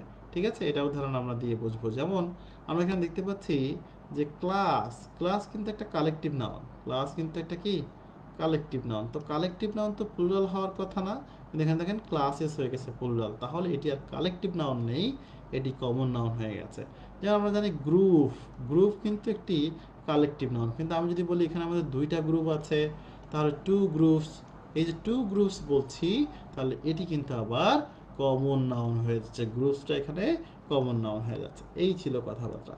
সো আমরা একটু সামনের দিকে যাব, আমরা আরেকটা জিনিস এখান থেকে শিখবো, সেটি হচ্ছে আমাদের যে অ্যাবস্ট্রাক্ট নাউন আছে, অ্যাবস্ট্রাক্ট নাউন, একই সাথে যদি বলি যেমন হচ্ছে proper noun, abstract noun, proper noun, এবং একই সাথে থাকবে যেটা, সেটা হচ্ছে ম্যাটেরিয়াল নাউন। একটাকে এখন আমরা বাদ দিচ্ছি, সেটা হচ্ছে কালেকটিভকে। তার মানে এই নিয়মটা এখন যেটা আমি শেখাবো সেটা কালেকটিভের ক্ষেত্রে কোনোভাবে প্রযোজ্য হবে না। এই নাউনগুলো যদি আর্টিকেল এবং প্রিপজিশনের মাঝে যায় বসে, কোথায় বসে, আর্টিকেল এবং প্রিপজিশনের মাঝে যায় বসে। অনেক পণ্ডিতগণ আছেন যারা এখানে অনেক কিছু বুঝাইতে চান, অনেক কিছু শিখাইতে চান এবং আপনার মাথাকে আরও বেশি জটিল করে তুলতে চান। দয়া করে ওদিকে না যেয়ে মোটামুটি হাল ধরার চেষ্টা করেন, আপনি একজন এভারেজ স্টুডেন্ট হন। ঠিক আছে, এভারেজ স্টুডেন্ট হলে চাকরি দ্রুত হয়, আর পণ্ডিত স্টুডেন্ট হলে চাকরি হতে একটু দেরি হয়ে যায়। ঠিক আছে, don't be Pandit, be an average. আচ্ছা, সো যেটা নিয়ে কথা বলছিলাম, যে এই তিনটা noun, abstract noun, proper noun, material noun, এরা যদি আর্টিকেল এবং প্রিপজিশনের মাঝে যায় বসে, যেমন আমরা যদি বলি the the importance of the man, এই মানুষটির importance is known to all, সবাই জানে, ইজ নোন টু অল, সবাই জানে। খেয়াল করেন তো, ইম্পর্টেন্স কিন্তু একটি অ্যাবস্ট্রাক্ট নাউন, কিন্তু সে এখন বসেছে কোথায়, তার অবস্থানটা কোথায়?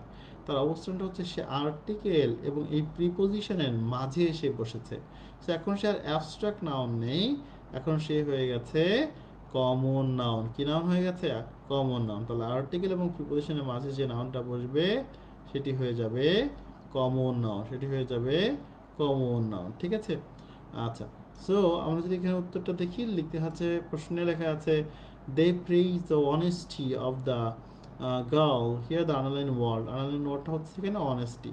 সো অনেস্টি কোন পার্টস অফ স্পিচ হবে এটা অলরেডি বুঝে গিয়েছেন যে এটা হচ্ছে সেই আর্টিকেল এবং এইটা হচ্ছে সেই প্রিপোজিশন। আর্টিকেল আর প্রিপোজিশনের মাঝে যেটা বসবে সেটি হবে কমন নাউন, শুধুমাত্র কালেকটিভ নাউন ব্যতীত। কালেকটিভ নাউন ব্যতীত, এটা কালেকটিভের ক্ষেত্রে প্রযোজ্য হবে না, সেটা মাথায় রাখবো। আমরা দ্বিতীয় সেকশনে যেটা নিয়ে কথা বলতে চাই সেটি হচ্ছে প্রোনাউন। আজকে আমরা এখানে প্রোনাউন নিয়ে কথা বলবো। আমাদের যে অংশটা বাকি থাকবে সেটা হচ্ছে সামনের ক্লাসে একটু টেনে নিব, সমস্যা নেই। প্রোনাউনের দেখার বিষয়টি হচ্ছে নাউন মানে তো নাম, এতক্ষণ ধরে আমরা শিখলাম।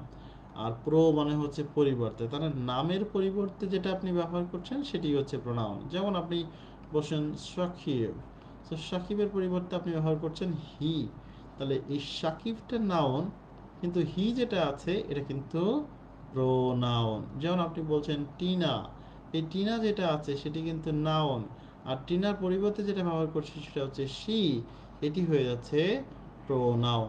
আপনি এখানে বুকছেন বুক, বুকটা কিন্তু একটি নাউন, কিন্তু বুকের পরিবর্তে আপনি ব্যবহার করছেন ইট, ইটটা কিন্তু হয়ে গেছে প্রোনাউন। সো শিক্ষার্থী বুঝতে পারবেন নিশ্চয়ই। আমরা একটু সামনের দিকে চলে যেতে চাই, প্রোনাউন নিয়ে যে কথা বলতে চাই, যে প্রোনাউন নাউনের স্থানটি দখল করে, এটা মাথায় রাখতে হবে। প্রোনাউন যেমন হচ্ছে আমরা বলতে পারি Shakib is a good bowler, Shakib is a regular cricketer, Shakib is a, বারবার সাকিব সাকিব বললাম, কিন্তু আমি বারবার সাকিব না বলে বলতে পারি সাকিব ইজ এ ক্রিকেটার বা allrounder, he is a very good guy, অমুক তমুক, এগুলো। তো বারবার আমরা নাম ব্যবহার না করে আমরা প্রোনাউনকে ব্যবহার করি, বারবার নাম না ব্যবহার করে আমরা কি করি? প্রোনাউনকে ব্যবহার করি। তাহলে এই প্রোনাউন, একটা প্রোনাউন টেক্স প্লেস, স্থান গ্রহণ করে, takes place, takes place of a dash, of a কি? নাউন। আবার এই প্রোনাউনকে বলা হয় substituting word. Pronoun is a substituting word, pronoun is a substituting word. Substituting word বলে অনেকে বুঝবে না, তাই আমি লিখে দিচ্ছি অল্টারনেটিভ ওয়ার্ড, অল্টারনেটিভ ওয়ার্ড। ঠিক আছে? অল্টারনেটিভ ওয়ার্ড, অল্টারনেটিভ কি? যেমন এই যে রাকিবের পরিবর্তে আমরা হি ব্যবহার করছি, সাদিয়ার পরিবর্তে আমরা সি ব্যবহার করছি, কলমের ক্ষেত্রে আমরা ইট ব্যবহার করছি। তো অল্টারনেটিভ অফ কি বলে? সাবস্টিটিউট। ঠিক আছে? সাবস্টিটিউট। আচ্ছা, এখানে সাবস্টিটিউট মানে আমি টিউট, এখানে একটু ঠিক করে দিই, সাবস্টিটিউট। আচ্ছা, সাবস্টিটিউটিং ওয়ার্ড, ও ঠিকই তো লিখেছিলাম, সাবস্টিটিউটিং ওয়ার্ড, সাবস্টিটিউটিং ওয়ার্ড। ঠিক আছে? সো এটাকে প্রোনাউনকে বলা হয় সাবস্টিটিউটিং ওয়ার্ড। আচ্ছা, সো আমরা একটু সামনের দিকে চলে যেতে চাই। আমরা প্রথম যে প্রশ্নটা দেখতে পাচ্ছি, লেখা রয়েছে এ ওয়ার্ড, একটি শব্দ, দ্যাট টেক্স গ্রহণ করে, দ্য প্লেস স্থান গ্রহণ করে, অফ আ নাউন নাউনের স্থান গ্রহণ করে, ইজ কল্ড, যে নাউনের স্থান গ্রহণ করে তাকে আমরা কি বলি? তাকে আমরা বলে থাকি pronoun. So the right answer will be option D. শিক্ষার্থী আমরা একটু সামনের দিকে চলে যেতে চাই। খেয়াল করবেন আমরা এখানে কিছু প্রোনাউন দেখতে পাচ্ছি, যেটাকে বলছি পার্সোনাল প্রোনাউন। পার্সোনাল প্রোনাউনের কয়েকটা ভাগ আছে, যেটা হচ্ছে subjective pronoun, objective pronoun, positive adjective, positive pronoun এবং রিফ্লেক্সিভ প্রোনাউন। এই সাবজেক্টিভ যদি আপনি আই থাকেন, এরপরে মি, তারপরে আছে মাই, মাইন, মাই সেলফ, আছে we, us, our, ours, our self, আচ্ছা ইউ, দো, দি, দাই, তারপর আছে your, thine, thyself, yourself, yourself. এখানে বিষয়টি হচ্ছে পূর্বে আমরা ইউ ব্যবহার করতাম না, পূর্বে আমরা থি বা দাই এগুলো ব্যবহার করতাম। যেমন হচ্ছে আমরা সক্রেটিসের একটা কথা শুনেছি, no your self, that means no দাই সেলফ, রাইট? আচ্ছা, নিজেকে জানো। তো এই যে নো দাই সেলফ, আগে আমরা ইউ এর পরিবর্তে এই দো, দাই, দি, দাই, দাইন এগুলো ব্যবহার করতাম, এখন আমরা আধুনিক ইংলিশে ইউ ব্যবহার করে থাকি। এই জন্যই আমরা বলে থাকি আই লাভ ইউ, নাহলে আমাদেরকে বলতে বলতে আই লাভ থি। ঠিক আছে? আচ্ছা, যাই হোক, সো একটু খেয়াল করবেন, এখানে আমরা দেখতে পাচ্ছি সাবজেক্টিভ প্রোনাউন, আমরা দেখতে পাচ্ছি অবজেক্টিভ প্রোনাউন, পসেসিভ অ্যাডজেক্টিভ। এই সিরিয়ালি কয়েকবার পড়লে আপনাদের মনে থাকবে। পসেসিভ অ্যাডজেক্টিভ এবং রিফ্লেক্সিভ প্রোনাউন। ফার্স্ট পারসনের মধ্যে কে কে পড়ে এটা তো আপনারা জানেন, আই আর উই। সেকেন্ড পারসনের মধ্যে শুধু ইউ, আর থার্ড পারসনের মধ্যে বাকি সবাই, বাদ যাবে না কোনো শিশু, সেরকম একটা অবস্থা।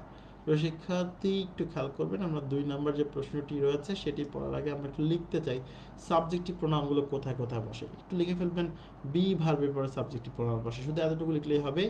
বি ভার্ব এর পরে, বি ভার্বের পরে সাবজেক্টিভ প্রোনাউন বসে, বি ভার্বের পরে সাবজেক্টিভ প্রোনাউন বসে। আবারও বলছি, বি ভার্বের পরে সাবজেক্টিভ প্রোনাউন বসে। আবারও বলছি, বি ভার্বের পরে সাবজেক্টিভ প্রোনাউন বসে। তো শিক্ষার্থী খেয়াল করবেন, আমরা দেখতে পাচ্ছি 2 নম্বর যে প্রশ্নটি লেখা রয়েছে ইট ইজ নট। এই যে ইজ রয়েছে, ইজটা কিন্তু ডেফিনেটলি বুঝতে পারছেন একটি বি ভার্ব, আর বি ভার্বের পরে কোন প্রোনাউন বসে? সাবজেক্টিভ প্রোনাউন বসে। So the right answer will be option B, that is we, and the correct sentence will be it is not we who are to blame. শিক্ষার্থী চলে যাচ্ছে আমরা পরবর্তী সেন্টেন্সে। আমরা নিশ্চয়ই 3 নম্বর প্রশ্নের উত্তর দেওয়ার চেষ্টা করব, যারা উত্তর পারে তারা আগে গিয়ে লেখার চেষ্টা করব। দেখেন এখানে আমরা অনেকেই মনে করি I wish I were you, আমি যদি তুমি হতাম। এখানে আমাদের কোনো কনফিউশন ক্রিয়েট হয় না। কেন ক্রিয়েট হয় না জানেন? কারণ ইউটাই সাবজেক্ট, আবার ইউটাই কিন্তু অবজেক্ট, আমরা এখানে কোনো ঝামেলায় পড়ি না। কিন্তু যখন আমরা লিখি I wish I war she, বা আই উইশ আই ওয়ার হার, তাহলে কিন্তু ভুল। আমরা বলতে পারবো না আই উইশ আই ওয়ার হার, আমাদের বলতে হবে I wish I war she. আমরা বলতে পারবো না I wish I war me, I wish I war me তো না, আমি আমার মতো কেন হব? আই উইশ আই ওয়ার হি বলতে পারি আমরা। I wish I war he, I wish I war হিম, এটা আমরা বলবো না, আমরা বলবো আই উইশ আই ওয়ার হি। এই হচ্ছে বিষয়। সো ওয়ার যেহেতু একটা বি ভার্ব, বি ভার্বের পরে আমরা সাবজেক্টিভ প্রোনাউন বসাই, so the right answer will be option C. সেক্ষেত্রে আমরা একটু সামনের দিকে চলে যেতে চাই, আমরা 4 নম্বর প্রশ্নটি করতে চাই। এখানে একটু খেয়াল করবেন এবং নোট করবেন অবজেক্টিভ প্রোনাউন কোথায় বসে। লিখবেন প্রিপোজিশনের পরে অবজেক্টিভ প্রোনাউন বসে, লিখবেন প্রিপোজিশনের পরে, প্রিপোজিশনের পরে অবজেক্টিভ প্রোনাউন বসে। আবার বলছি, লিখে ফেলবেন প্রিপোজিশনের পরে অবজেক্টিভ প্রোনাউন বসে, প্রিপোজিশনের পরে অবজেক্টিভ প্রোনাউন বসে। যেমন এখানে দেখতে পাচ্ছেন টু, টু দিয়ে হবে না, দোজ হবে না, দেয়ার হবে না, দি টু দেম হবে। প্রিয় শিক্ষার্থী যারা যুক্ত রয়েছেন নিশ্চয়ই উত্তর দেওয়ার চেষ্টা করবেন। এটা উত্তর দেওয়ার একটা সহজ উপায় আছে, সেটি হচ্ছে এই অংশটিতে তাকায় আমরা লেখা আছে টু আস, তো আসটা তো অবজেক্টিভ, তাহলে এর পাশে টু দিয়ে কেন হবে? টু দেম হবে। সো আমরা একটু সামনে দিকে চলে যাব। প্রিয় শিক্ষার্থী পরবর্তী প্রশ্নটি দেখতে চাই, নিশ্চয়ই মনোযোগ দিয়ে দেখবেন এই মুহূর্তে যারা যুক্ত রয়েছেন। আমরা 5 নম্বর যে প্রশ্নটি দেখছি, এই প্রশ্নটি একটু মনোযোগ দিয়ে করবেন। রয়েছে find out the correct form, সঠিক ফর্মটি একটু যাচাই করতে বলা আছে। প্রোনাউনের একটা সিকোয়েন্স আছে, যেটাকে আমরা বলছি sequence of pronoun, sequence, sequence of pronoun, প্রোনাউনের ধারা, সিকোয়েন্স অফ প্রোনাউন, প্রোনাউনে কি বলা হয়? ধারা। সো একটু খেয়াল করবেন, প্রোনাউনের ধারা হচ্ছে দুইটা, একটা হচ্ছে 123 আর একটা হচ্ছে 231। 123টা কি? 123 হচ্ছে ফার্স্ট পারসন, এরপরে হচ্ছে সেকেন্ড পারসন, তারপরে হচ্ছে থার্ড পারসন, এইভাবে সিরিয়ালি বসাইতে হবে। আর এই সিরিয়ালটা কি করতে হবে? প্রথমে সেকেন্ড পারসন, তারপরে থার্ড পারসন, তারপরে ফার্স্ট পারসন। এটা কখন করব? যখন দোষ বোঝাবে, দোষ বোঝালে নিজের নামটা আগে বলতে হয়, দোষ বোঝালে। আর এইটা কখন করব? দোষ না বোঝালে, দোষ না বোঝালে, দোষ না বোঝালে এই 200 কি বলে 31 ফলো করব। যেমন আমরা এখানে দেখতে পাচ্ছি I U and Suma R guilty, আমরা দোষী। দোষের কথা যদি বলতেছে তাহলে 123 ব্যবহার করতে হবে। তাহলে কোথায় আছে? প্রথমে আই আছে, প্রথমে আই আছে ফার্স্ট পারসন, এই দুটিতে প্রথমে আই নেই, নেই, তাহলে এটা বাদ। এরপরে সেকেন্ড পারসন, এটা ফার্স্ট পারসন, এরপর থার্ড পারসন, এখানেও তাই আছে, ফার্স্ট পারসন, সেকেন্ড পারসন, এখানে থার্ড পারসন। কিন্তু সমস্যা হচ্ছে কোথায়? সমস্যাটা হচ্ছে এইখানে। আমরা যদি খেয়াল করি, এখানে রয়েছে আর, আবার এখানে রয়েছে ইজ, তাহলে ভুল হবে কোনটা? ডেফিনেটলি ভুল হবে এই ডি নাম্বারটা। কেন? কারণ ডি নাম্বারটা ভার্বটা ভুল করেছে, কারণ একের অধিক মানুষ রয়েছে, একজন, দুইজন, তিনজন, তাহলে তিনজন মানে সেটা কি হয়ে গেছে? প্লুরাল হয়ে গেছে। আর সাবজেক্ট যদি প্লুরাল হয় তাহলে ভার্ব যেটা থাকে তাকেও কি হইতে হয়? প্লুরাল হতে হয়। তাহলে সাবজেক্ট যদি প্লুরাল হয়, ভার্বকেও কি হতে হয়? প্লুরাল হতে হয়। So the right answer will be option A. শিক্ষার্থী আমরা একটু সামনের দিকে চলে যেতে চাই। নিশ্চয়ই খেয়াল করছেন ইনডিফিনাইট প্রোনাউন চলে আসছে। ইনডিফিনাইট প্রোনাউনগুলো অনির্দিষ্ট প্রোনাউন বলা হয়, যেমন সাম, এরপর সামের সাথে সাম ওয়ান রয়েছে, সাম বডি রয়েছে, সাম থিং, এরকম একবারে বলা যায়। এরপর যেমন আমরা বলতে পারি এনি, এনির সাথে রয়েছে এনি ওয়ান, রয়েছে এনি বডি, একসাথে রয়েছে এনিথিং। এরপরে বলা যেতে পারে সাম বডি, সরি, আমরা এরপর বলতে পারি নো, আমরা এরপর বলতে পারি নো, আমরা বলবো নো, এটা একটু মুছে ফেলি, মুছতেছে না। ওকে, এবার আমরা লিখতে পারি নো, নো ওয়ান, এরপরে নো বডি, এরপরে নাথিং। ওকে, এরপরে হচ্ছে সাম any every, every one, every body এবং এভরিথিং, এগুলো সবই কি নাউন? এগুলো সবই কি প্রোনাউন? ইনডিফিনাইট প্রোনাউন, অনির্দিষ্ট। ডিফিনাইট হচ্ছে অনির্দিষ্ট, মানে নির্দিষ্ট করে কাউকে বোঝায় না। সামবডি, এনিবডি, এনিওয়ান, কেউ একজন করছে, someone had done, someone has done, কেউ একজন করেছে, প্রেজেন্ট পারফেক্ট। সো এই সামওয়ান, কেউ একজন করেছে, কে করেছে নির্দিষ্ট না, এই জন্য এগুলো অনির্দিষ্ট প্রোনাউন বলা হয়। এগুলোর ক্ষেত্রে ভার্বটা সিঙ্গুলার হয়।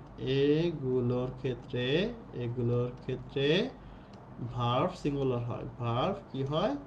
সিঙ্গুলার হয়। কেন হয়? কারণ এগুলো নিজেরাই সিঙ্গুলার, এই জন্য এদের ভার্ব যদি এর পরে বসে তাহলে সেও কি হবে? সিঙ্গুলারই হবে। প্রিয় শিক্ষার্থী আমরা একটু সামনের দিকে চলে যেতে চাই। আমরা এই প্রশ্নটা দেখতে চাই। ইনডিফিনাইট প্রোনাউন জিজ্ঞাসা করা হচ্ছে এনি, এনিওয়ান, সাম, সামওয়ান, এগুলো কি প্রোনাউন? এটা তো মাত্রই পড়লাম, এগুলো ইনডিফিনাইট প্রোনাউন। এরপর আমরা একটু সামনের দিকে চলে যেতে চাই। এরপর ইন্টারোগেটিভ প্রোনাউনগুলো WH ওয়ার্ড, WH ওয়ার্ডগুলোকে বলা হয় ইন্টারোগেটিভ প্রোনাউন। যেমন who called you, who called you, কে তোমাকে ডেকেছে। এখানে দেখেন সাবজেক্ট হিসেবে নাউন বা প্রোনাউন বসে, এ সাবজেক্ট হিসেবে বসেছে, দ্যাট মিনস একটা প্রোনাউন। এটা কি প্রোনাউন, নাউনের পরিবর্তে যেটা বসে সেটা প্রোনাউন। আর এটা যেহেতু WH ওয়ার্ড, তাই এটাকে আমরা বলছি ইন্টারোগেটিভ প্রোনাউন। যেমন 7 নম্বর যে প্রশ্নটি রয়েছে, লেখা রয়েছে whom did you meet yesterday, কার সাথে দেখা করেছিল তুমি গতকাল?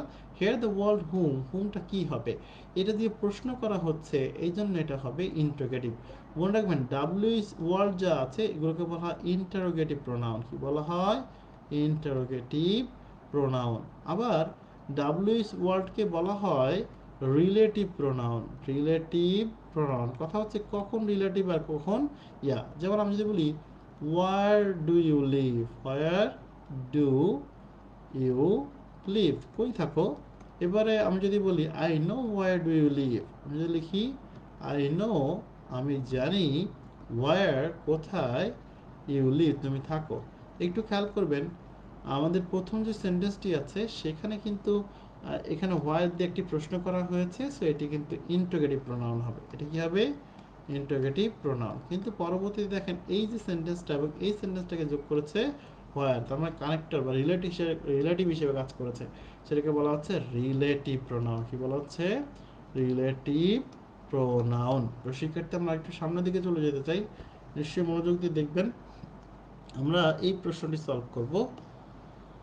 রিলেটিভ প্রোনাউন নিয়ে তো অলরেডি বললাম, এখানে বলা হচ্ছে which one is the relative pronoun. এটা আর কি বলবো, এটা হু, বাকিগুলো তো রিলেটিভ প্রোনাউন হওয়ার সুযোগ নেই। এবার বলা হচ্ছে I meet a person that I never earlier, যেটার সাথে আমি আগে কখনো সাক্ষাৎ করিনি। খেয়াল করবেন আমরা কখন হু ব্যবহার করব আর কখন হুম ব্যবহার করবো, এটা খুব সহজ একটা বিষয়।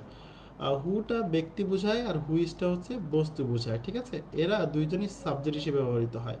আর হুমটা হচ্ছে অবজেক্ট হিসেবে ব্যবহৃত হয়, হুমটা অবজেক্ট। এবার আমরা কিভাবে এগুলোকে বসাবো? এখানে আমরা সাবজেক্ট এবং ভার্ব, দ্যাট মিনস ফাইনাইট ভার্বকে গণনা করব। মনে রাখবেন আপনার সাবজেক্ট যে কয়টা, ভার্ব যদি সে কয়টা হয় তাহলে আপনি হুম বসাবেন। মনে করেন আপনার দুইটা সাবজেক্ট আছে, দুইটাই ফাইনাইট ভার্ব আছে, তাহলে যা সমান সমান থাকলে আমরা কী ব্যবহার করবো? হুম।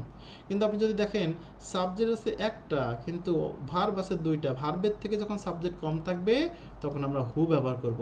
আর এটা তো আমরা বললামই, এটা ব্যক্তির ক্ষেত্রে ব্যবহার করব আর এটা বস্তুর ক্ষেত্রে ব্যবহার করব। কেমন বিষয়টা? যেমন দেখেন মিট, এটি একটি ফাইনাইট ভার্ব বা ভার্ব, এর আগে সাবজেক্ট আছে, তার মানে এই ভার্বে সাবজেক্ট আছে। নেভার স, এটি একটি ফাইনাইট ভার্ব, এই ভার্বেরও কি আছে? সাবজেক্ট আছে। তার মানে আমরা দুইটা ভার্ব ছিল, দুইটাই সাবজেক্ট আছে, সমান সমান হয়ে গেছে। যখন সমান সমান হয়ে যাবে তখন আমরা কি ব্যবহার করব? whom I meet a person whom I never saw earlier। তো শিক্ষার্থীরা একটু সামনের দিকে চলে যেতে চাই, নিশ্চয়ই খেয়াল করবেন।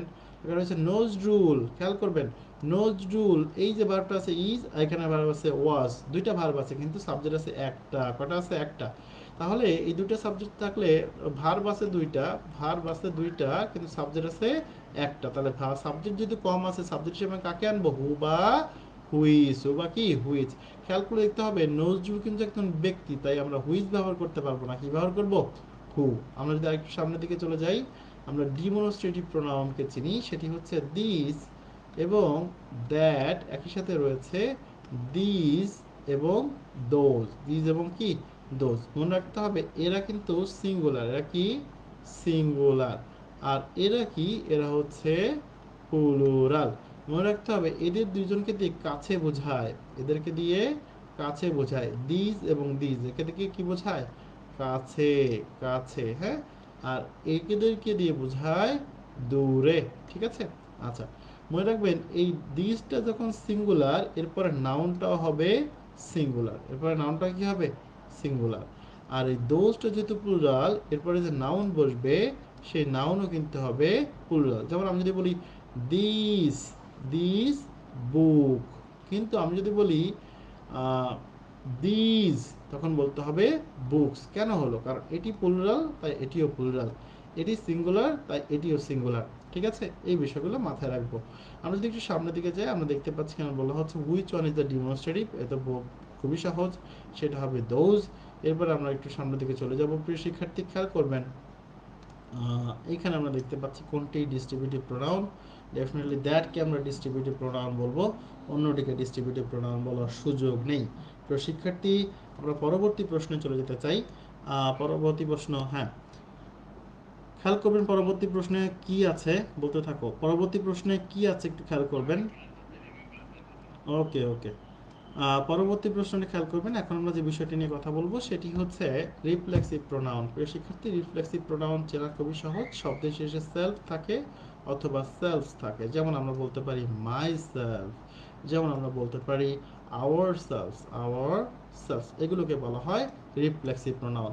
মনে রাখবেন সাবজেক্ট এবং অবজেক্ট যদি একই ব্যক্তি হয়, সাবজেক্ট এবং অবজেক্ট যদি একই হয়, একই হয়, একই হয়, তাহলে তাহলে অবজেক্টে রিফ্লেক্সিভ প্রোনাউন বসে, অবজেক্টে রিফ্লেক্সিভ প্রোনাউন বসে, রিফ্লেক্সিভ প্রোনাউন বসে। তাহলে অবজেক্টে রিফ্লেক্সিভ প্রোনাউন বসে।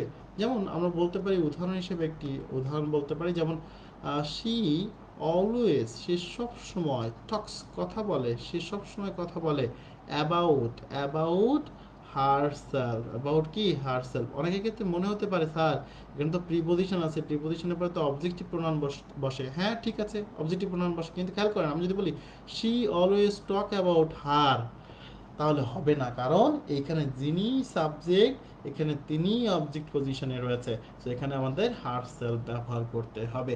রিফ্লেক্সিভ প্রোনাউনের আরেকটা নাম হচ্ছে এমফ্যাটিক প্রোনাউন। আরেকটা নাম কি?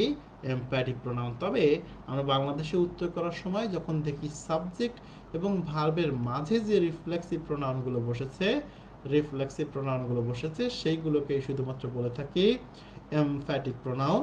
কারণ এক্ষেত্রে সেন্টেন্সটি গুরুত্ব প্রদান করা হয় বা জোর দিয়ে কথা বলা হয়, এই জন্য এগুলোকে এমফ্যাটিক প্রোনাউন বলে। যেমন I myself by a bike, I myself, আমি নিজেই, বাই বা বট, কিনেছিলাম বাইক, একটা বাইক কিনেছিলাম। এই যে নিজেই কিনেছিলাম, এক্ষেত্রে খেয়াল করবেন এটি হচ্ছে সাবজেক্ট আর এটি হচ্ছে ভার্ব, এর মাঝে বসা যে রিফ্লেক্সিভ প্রোনাউনটা আছে সেটাকে আমরা বলে থাকি এমফ্যাটিক প্রোনাউন। কি বলে থাকি? Emphatic pronoun. এভাবে চিন্তা করে আপনি উত্তর দিতে পারেন, এত ডিপলি আমাদের জানার প্রয়োজন নেই, বিকজ প্রশ্ন হচ্ছে এমসিকিউ টাইপের, প্রশ্নের উত্তর দিতে পারলেই হচ্ছে। তো সেক্ষেত্রে খেয়াল করবেন রিফ্লেক্সিভ প্রোনাউন জানতে চাওয়া হচ্ছে নিচে কোনটি রিফ্লেক্সিভ প্রোনাউন, এটা নিয়ে সময় নষ্ট করবো না। হিমসেলফটা হবে, এটাতেও সেম কথা। নিচে কোনটি নোবডি লাইকস আর, কেউ তাকে পছন্দ করে না। She talks about her self, এখানে যিনি সাবজেক্ট তিনি এখানে অবজেক্ট পজিশনে বসছেন, এই জন্য আমরা রিফ্লেক্সিভ প্রোনাউন ব্যবহার করছি। এবার আমরা আরো দুটি প্রোনাউন শিখবো, সেটা হচ্ছে রেসিপ্রোকাল প্রোনাউন, পারস্পরিক সম্পর্ক বোঝায়। একটি হচ্ছে ইচ আদার, আরেকটি হচ্ছে ওয়ান অ্যানাদার। কি বললাম? একটি হচ্ছে ইচ আদার, আরেকটি হচ্ছে ওয়ান অ্যানাদার। এইটা প্রোনাউন বসার একটা সহজ উপায়টা হচ্ছে ইচ আদার হচ্ছে দুইয়ের মধ্যে বোঝায়, দুইয়ের মধ্যে। আর অন অ্যানাদারটা বোঝায় দুইয়ের অধিকের মধ্যে, দুইয়ের অধিকের মধ্যে, অধিকের মধ্যে, দুইয়ের মধ্যে, আর একটা হচ্ছে দুইয়ের অধিকের মধ্যে। যেমন আমরা যদি বলি two brother, two brothers, two brothers love, দুজন ভাই ভালোবাসে, কি হবে? ইচ আদার হবে। কেন ইচ আদার হলো? কারণ দুইজন বোঝাচ্ছে। আবার যদি আমরা এখানে দুইজনের পরিবর্তে তিনজন দিয়ে দিই, যদি বলি থ্রি সিস্টার্স, থ্রি সিস্টার্স লাভ, তিনজন বোন ভালোবাসে ওয়ান অ্যানাদার, কারণ এখানে দুইয়ের অধিক হয়েছে। সো দুইয়ের মধ্যে বোঝাইতে আমরা ইচ আদার ব্যবহার করব, দুইয়ের অধিক বোঝাইতে আমরা ওয়ান অ্যানাদার ব্যবহার করব। আমরা একটি প্রশ্ন দেখতে পাচ্ছি, 15 নম্বর প্রশ্নটি নিশ্চয়ই দেখতে পাচ্ছেন। রয়েছে থ্রি সিস্টার, কি হবে? মাত্রই দেখেছি থ্রি সিস্টার লাভ, ইচ আদার হবে না, ইচ আদার হবে না। এবার সাবজেক্ট যেহেতু প্লুরাল, তাই ভার্বের সাথে এস বাই এস যুক্ত হবে না। So the right answer will be option B. প্রিয় শিক্ষার্থী, আমরা চলে যেতে চাই পরবর্তীতে। একটু খেয়াল করবেন, আমরা আরেকটি প্রশ্ন দেখতে পাচ্ছি, এটিতেও সেম কথা, এটিও সেম প্রশ্ন দুইবার চলে আসছে। So the right answer will be option option B. আমরা পরেরটা চলে যেতে চাই, আমরা আরেকটু সামনের দিকে যেতে চাই। ওকে, সো আমরা মোটামুটি শেষ করে ফেলেছি। আপনাদের যদি কোনো প্রশ্ন থাকে আমাকে জানাবেন। আমি আশা করছি এত অসাধারণ একটি ক্লাস নিজের প্রশংসা করে ফেললাম, করার পরে আপনার কোনো প্রশ্ন থাকা উচিত না বা নেই, তারপরেও প্রশ্ন থাকতে পারে, কারণ একবারে আপনি সব বুঝে ফেলবেন না। সো আপনার যদি কোনো প্রশ্ন থাকে নিশ্চয়ই আমাকে জানাবেন। আমি নিশ্চয়ই আমার নিজস্ব যতটুকু জানা রয়েছে ততটুকু থেকে আপনাকে উত্তর দেওয়ার চেষ্টা করব। প্রিয় শিক্ষার্থী, যারা যুক্ত ছিলেন প্রথম থেকে শেষ পর্যন্ত ধৈর্য ধরে অনলাইনে এত সময় ধরে ক্লাস করা, একটা অসাধারণ অসাধ্য কাজকে আপনি সাধ্য করছেন। আমি নিজেও হয়তো এতক্ষণ বসে অনলাইনে ক্লাস করতে পারতাম না, এতক্ষণ ধরে আপনারা বসে বসে ক্লাস করছেন। এটা একটা অন্যরকম পাওয়া বলে আমি নিজের ক্ষেত্রে মনে করছি, এবং আপনাদের এই পরিশ্রম, যে উদ্দেশ্যে আপনারা ভর্তি হয়েছেন, যে উদ্দেশ্য নিয়ে ক্লাস করছেন, সেই উদ্দেশ্য খুব শীঘ্রই সফল হোক। এবং আপনি পরিশ্রম করতে গিয়ে যখন পড়াশোনা করতে যেয়ে কখনো বুঝতে পারবেন না কোনো বিষয়, যে কোনো সময় নির্দ্বিধায় আমার সাথে যোগাযোগ করতে পারেন, আমাদের পেজে মেসেজ দিতে পারেন। এবং আপনারা যারা বিভিন্ন কোর্সে ভর্তি হতে চান, নিশ্চয়ই আপনারা আমাদের পেজে যোগাযোগ করতে পারেন। একই সাথে মধুদা আপডেট পেজ সহ মধুদার যে এমসিকিউ অ্যাপ রয়েছে, সেখানেও কিন্তু আপনারা পরীক্ষা দিতে পারেন। সব থেকে কম মূল্যে বাংলাদেশের পরীক্ষা দেওয়া যায় এমন একটি অ্যাপই হচ্ছে মধুদা এমসিকিউ অ্যাপ, যেখানে আপনারা প্রশ্নের পরীক্ষা দিতে পারবেন, খুব স্বল্প মূল্যে কোর্স কিনতে পারবেন, এবং একই সাথে সেখানে আপনারা প্রশ্নের ব্যাখ্যা সহ উত্তর পেয়ে যাবেন। একই সাথে আরও অনেক ফ্যাসিলিটিস পাবেন। আস্তে আস্তে ডে বাই ডে আপনাদের প্রত্যাশা নিয়ে এগিয়ে যেতে চাই মধুদা আপডেট, মধুদা প্রকাশনী, মধুদা পাঠশালা, এবং একসাথে মধুদা এমসিকিউ। ভালো থাকবেন, সুস্থ থাকবেন। বিদায় নিচ্ছি আমি মিজানুর রহমান।